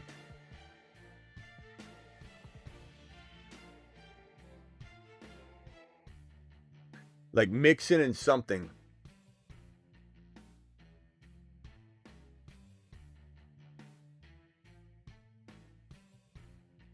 I mean, I love Wilson. I love Amon-Ra. But, like, Mixon and Wilson for, like, Lamb or Neighbors or maybe even BTJ and something. Wilson, I didn't mean Amon-Ra. Wilson and Mixon for, yeah, like a BTJ or higher. Try and get something else with it, but I think I'm looking to do that. I really focus on Lamb. I like BTJ, but I would probably want... Oh, I'm on the clock here.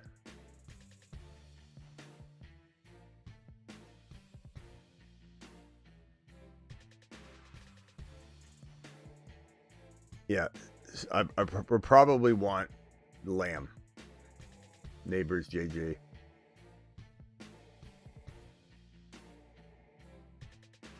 Other thing I would try and do is maybe go get Travis Hunter using Mixon, and maybe they need a quarterback like Dak. Mixon and maybe a Bigsby. I love Rice. Don't get rid of Rice. I think once Rice is in your lineup, and if you were to maybe be able to get, let's say you traded Pacheco and Mixon, or Pacheco and Garrett Wilson for an elite wide receiver, but I specifically want you to go get Kyron.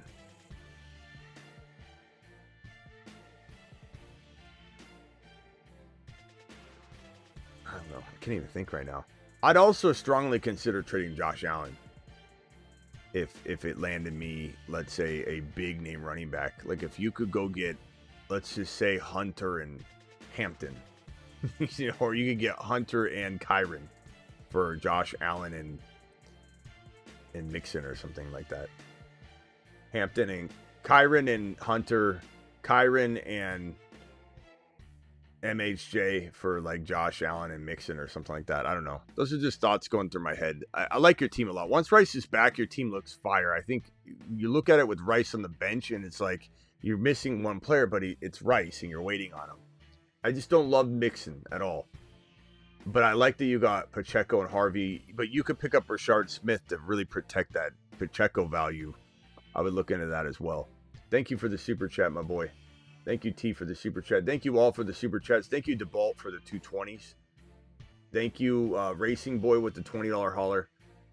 Hey, Racing Boy, if I didn't say thank you enough, thank you for that. Dean, thank you for the super chat. DeBalt, thank you for that $20 holler at the top of the show. God, I'm tired. 3 hours. I'm still trying to get into the 2 and 3 hour groove. There was a time was it last year or the year prior? We ended up going 5 hours on a live stream once. Tate, you got 10 seconds because the phone lines are closed. What would you trade Jonathan Taylor for? What type of running back should I look for? And then like an upgrade. Kyron, Bucky, Achane. I get you're gonna have to add some stuff to get like Achane. You're gonna have to maybe add something to get Bucky unless you pull one over on him. Hampton. I got Hampton and JT right now. Would you consider JT because the one guy offered me Josh Jacobs and Golden for JT. I don't want Jacobs either. That's the problem. I'm just not a Jacobs guy this year, no matter how much some of you want me to be. I don't know, bro. I mean, I'll go after different running backs. So you got Hampton already. Let me make this draft pick real quick. Hold on a second.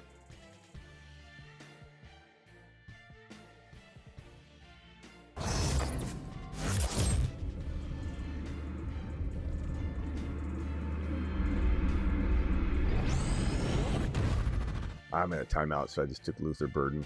I'm not even like, I hate that situation, but I like him a lot. So hopefully he does something. Let me see.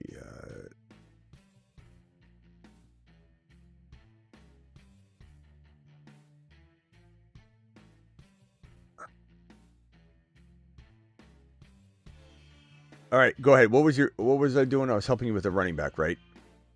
Yeah, JT for someone else. And then also, what do you think about trading away Jaden Reed for Evan Ingram? Because I have Jake Ferguson right now as my starter. Yeah, I like that. I like that a lot. As for the running back, I would probably say, let me make this pick and then I'll be good.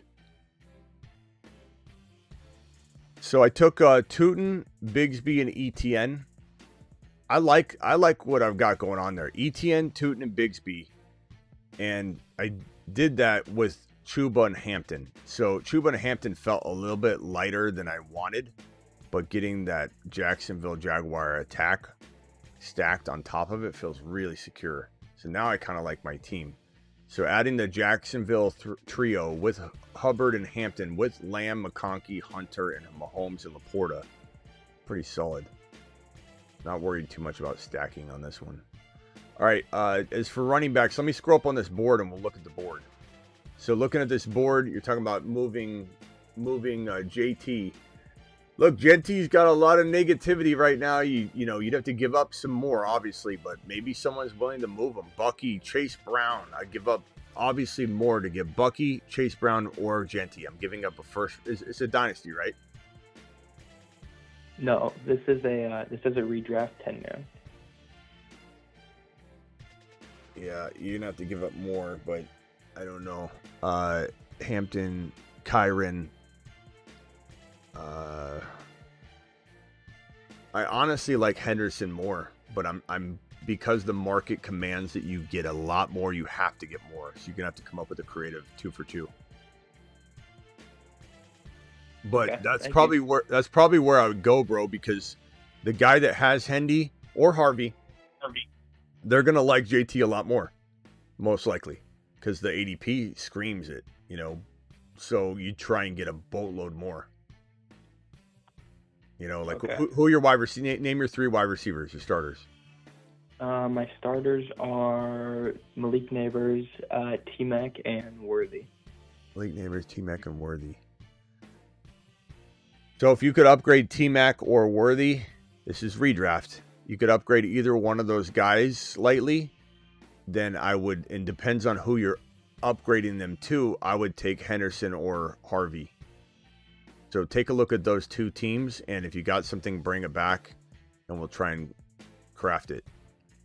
An example would be you're upgrading T-Mac or Worthy into freaking London, BTJ, type of player. McConkey, maybe. All right, my boy. What about like MHG or Marvin Harrison? Would you upgrade into Marvin? So MHJ and Hendy for JT and who'd you have, Ted and who? I'd rather have Worthy. Yeah, I'd rather have Worthy over T-Mac. Okay. All right, my boy. We'll see you later. Okay, thanks. Right, phone lines are closed. I'm sorry.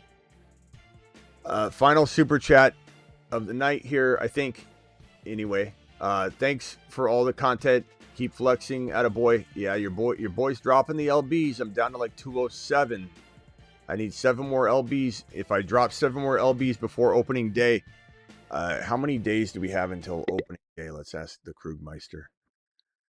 Hey, Kruger, how many days until opening day, Thursday Night Football? Keep in mind that we're already past midnight here. How many days until Thursday night? Hold on, Kruger. I'm have to come back. I'm on the clock. Hold on. All right. Wide receiver. Let's go wide receiver shopping. What round are we in? 12. I guess Dante Thornton. I don't know. That was a tough one. That was probably a little early. All right. Hold on. Let me go back to Kruger. Kruger, how many days? How many days until opening day?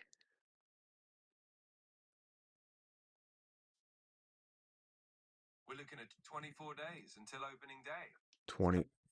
24 days. Okay. So 24-day challenge is in motion too. If you guys don't know what that is, essentially we're just, we're all picking something, a challenge of anything. It could be whatever you want. And if you don't start the challenge until day 20 or day 15, day 10, who cares? Just still do it.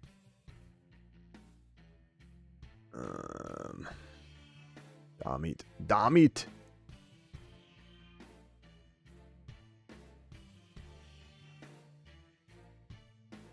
Oh my God! I'm gonna time out. Don't time out on Quinshon Judkins. Rashad White. Oh God! Why didn't I just check somebody? Why didn't I take my own advice? Rashad White, you out of your mind? I don't want to hear one person that owns Rashad White in the chat that says he's not that bad of a pick, Smitty. He could really do some damage. He could really catch some passes. Don't even do it. Don't even type it. Don't even type. I don't want to see it. I don't want to see it right now. I don't want to see it. What was I talking about? Oh, their challenge. How many days was it? My brain. 24. So 24-day challenge from right now. 24 days, I got to lose 7 pounds. I've already lost like...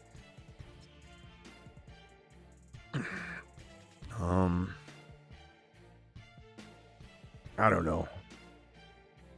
I want to say I lost...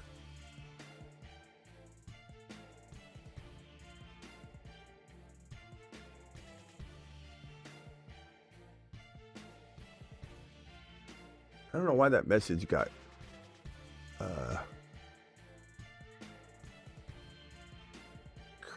crept up in moderation. So, Signasty, I don't know if you sat on the phone again or something. It says, I think it was just take a lap signs. He's allowed to do that. It's fine. I think if Signasty didn't mean that. I don't think he got blocked or anything. I think it just, the message got removed. Oh, no, there it is. What, Signasty, what was the message? Oh, no, there it is. I'm sorry, Signasty. The lap one stayed. What is the one? Who's causing trouble?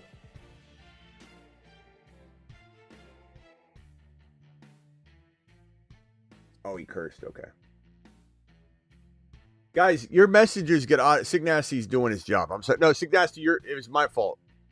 I thought I saw the take a lap one vanish.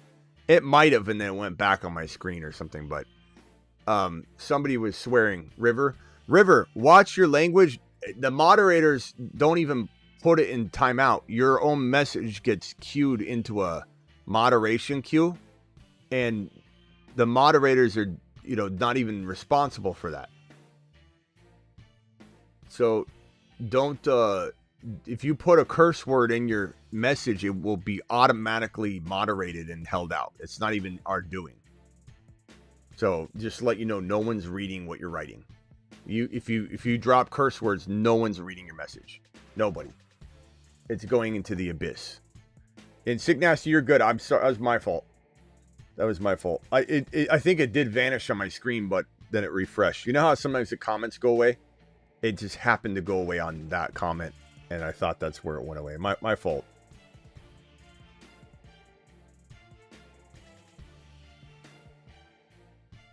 River, I don't think you understand. I just explained it to you. You're not listening. Listen to the words coming out of my mouth.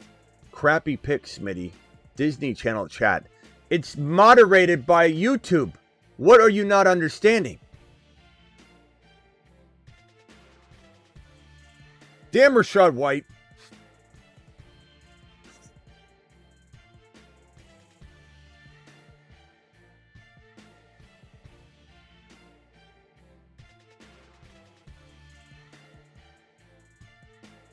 But you said Disney Channel chat, like we're making sure you don't swear in the chat. It's getting automatically moderated. So how's it a Disney Channel chat? Rashad White is awesome. No, he's not, Scotty. He's trash. I mean, he's a good player, but I mean, he's trash fantasy value. I can't believe I autoed on freaking...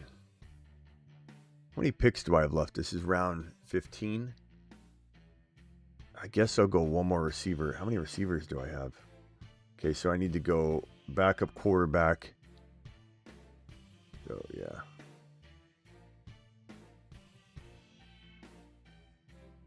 Yeah, like Rashad, let me clarify. Rashad White has talent.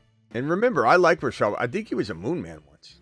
So we liked his talent, but he's got no fantasy value. He's injured, and they've already told him he's already told everyone he's done with Tampa Bay. This is his last year. You don't say that when you're heavily involved in the offense. He's getting phased out. He was pretty good, at a point, and I liked him a lot. And keep in mind, ASU guy. Pulling on my heartstrings there. But he's not a fantasy relevant player this year.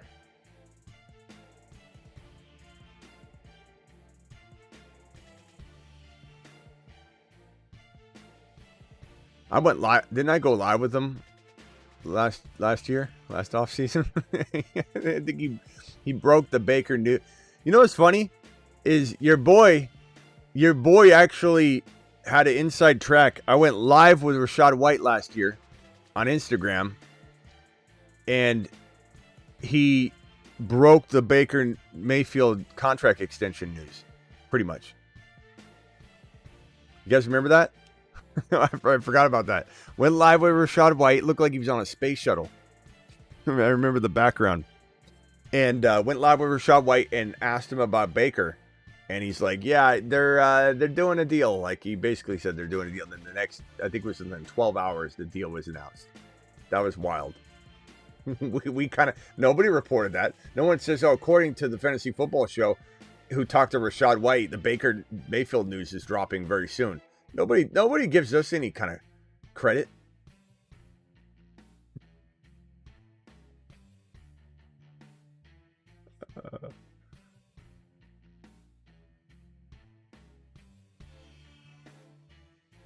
Six more likes, guys. Sorry I yelled at you, River.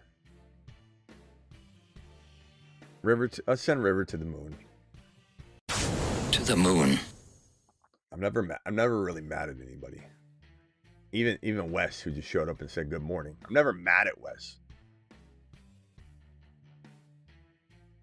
We do move on from phone calls sometimes, though, but doesn't mean I'm mad at anybody. I'm never mad at anybody. No one ever makes me mad. If I saw you on the street corner And I wouldn't be being nice to you just because, like, I was embarrassed that I yelled at you and it made me feel uncomfortable. I literally would care. I could care less. We'd hug it out.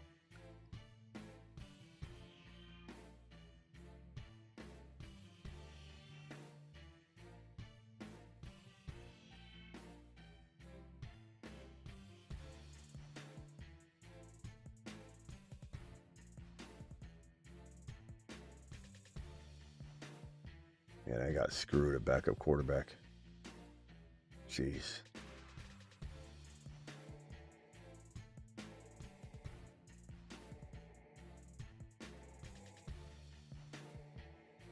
I guess Shador. I got screwed. I kind of wanted to pick AR5, but like he might not even play 4 games. You know, everyone wants to get back on the AR5 train, and I understand why. But the guy can't stay healthy. He can't.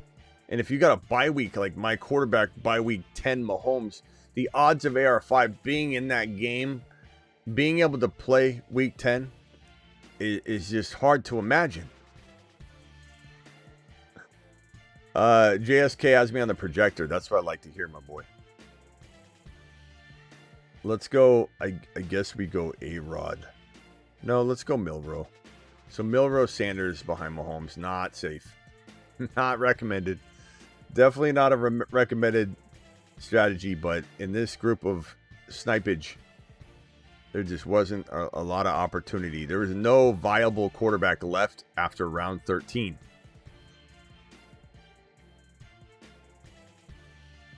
Three more likes and we hit 300. Do it live. Travis said check the milestone messages. Coble, appreciate you. He said nobody does it better than my guy Smitty. Coble, you still here? Thank you for that message, Coble. Coble to the moon. How do I call in? I put the phone number on the screen, Tate, whenever it's open. I'm not posting it now because it's just whenever the phone lines are open. Like when I need more callers, I put it up. So just, you know, you can just wait until the phone lines are open. You'll see it. Thank you, Tate. Good to be back, Smitty. Fantasy GOAT. Thank you, David. It's good to have you back, although you should never be leaving. I get it. Not everybody watches fantasy football year round, but the crazy ones, the sickos like me do. Well, I mean, I don't watch it. I'm live, and my fellow sickos watch me because we do it live.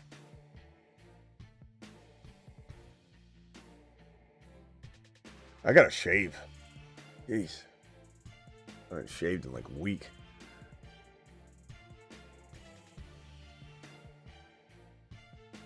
I think I misread earlier and said 1 year.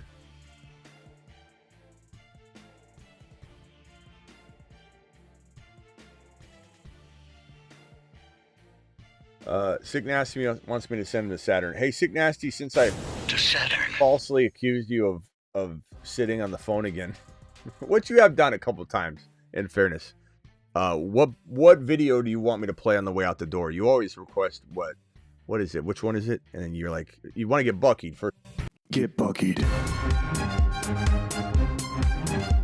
Buckied. Buckied. Oh, Bucky. What else do you want, Sick Nasty, on the way out the door? You got a Bucky bath. You just got it. 300 likes. Thank you all. We'll hit the new Chase Brown one on the way out the door. On the clock here in a second. I need a backup tight end. My tight end is Laporto by week 8, so I'll take I guess Benson. This team's screwed. I didn't even draft properly at the end. I just kind of, wouldn't that suck if you could see yourself, you know, like in Interstellar when he's behind the bookshelf, and you could see yourself like just packing it in like right now, where I'm just not even paying attention to the last of the draft, and it's like going to be a $200,000 winner, and I'm just like, I don't care about this one. and I'm just in the back of the bookshelf. Don't take it seriously. What are you doing, Rachaad White? If you auto draft Rachaad White, you'll never know, but you're gonna lose $200K. Can you imagine if that move made me lose $200K? At least I'll never know. Wouldn't it be awful if it told you? I bet you within a couple years, they'll tell you you almost won $200K with this draft, and it'll highlight green and tell you where you made a mistake, and they'll have AI suggestion, and you're like, holy shit. You know, this is what you did wrong. Learning, you know, learn what you did. I'm just crying behind the bookshelf. Like, don't auto pay attention. Tell the caller to shut up.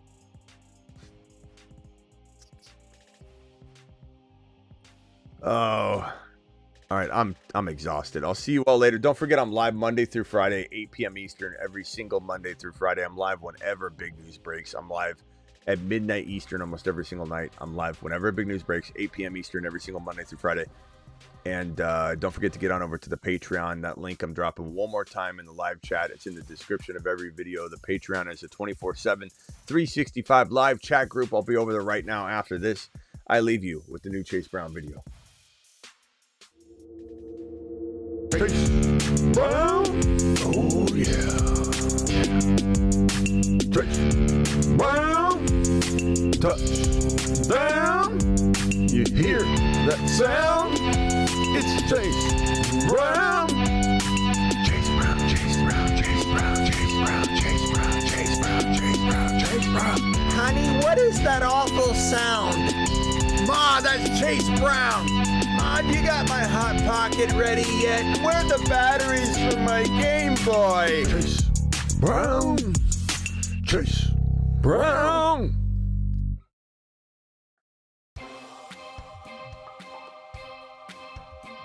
Go if you guys want to see that on demand, just go to my shorts. It's my most recent YouTube short, and it's got that Daddy's Home song to it. It's even better. I mean, that one's good, but the Daddy's Home music to it's even better. But that's up on my YouTube shorts. Go check it out. Leave a comment. See you all tomorrow. Appreciate you. Thank you to my super chatters. Thank you, moderators. Deuce.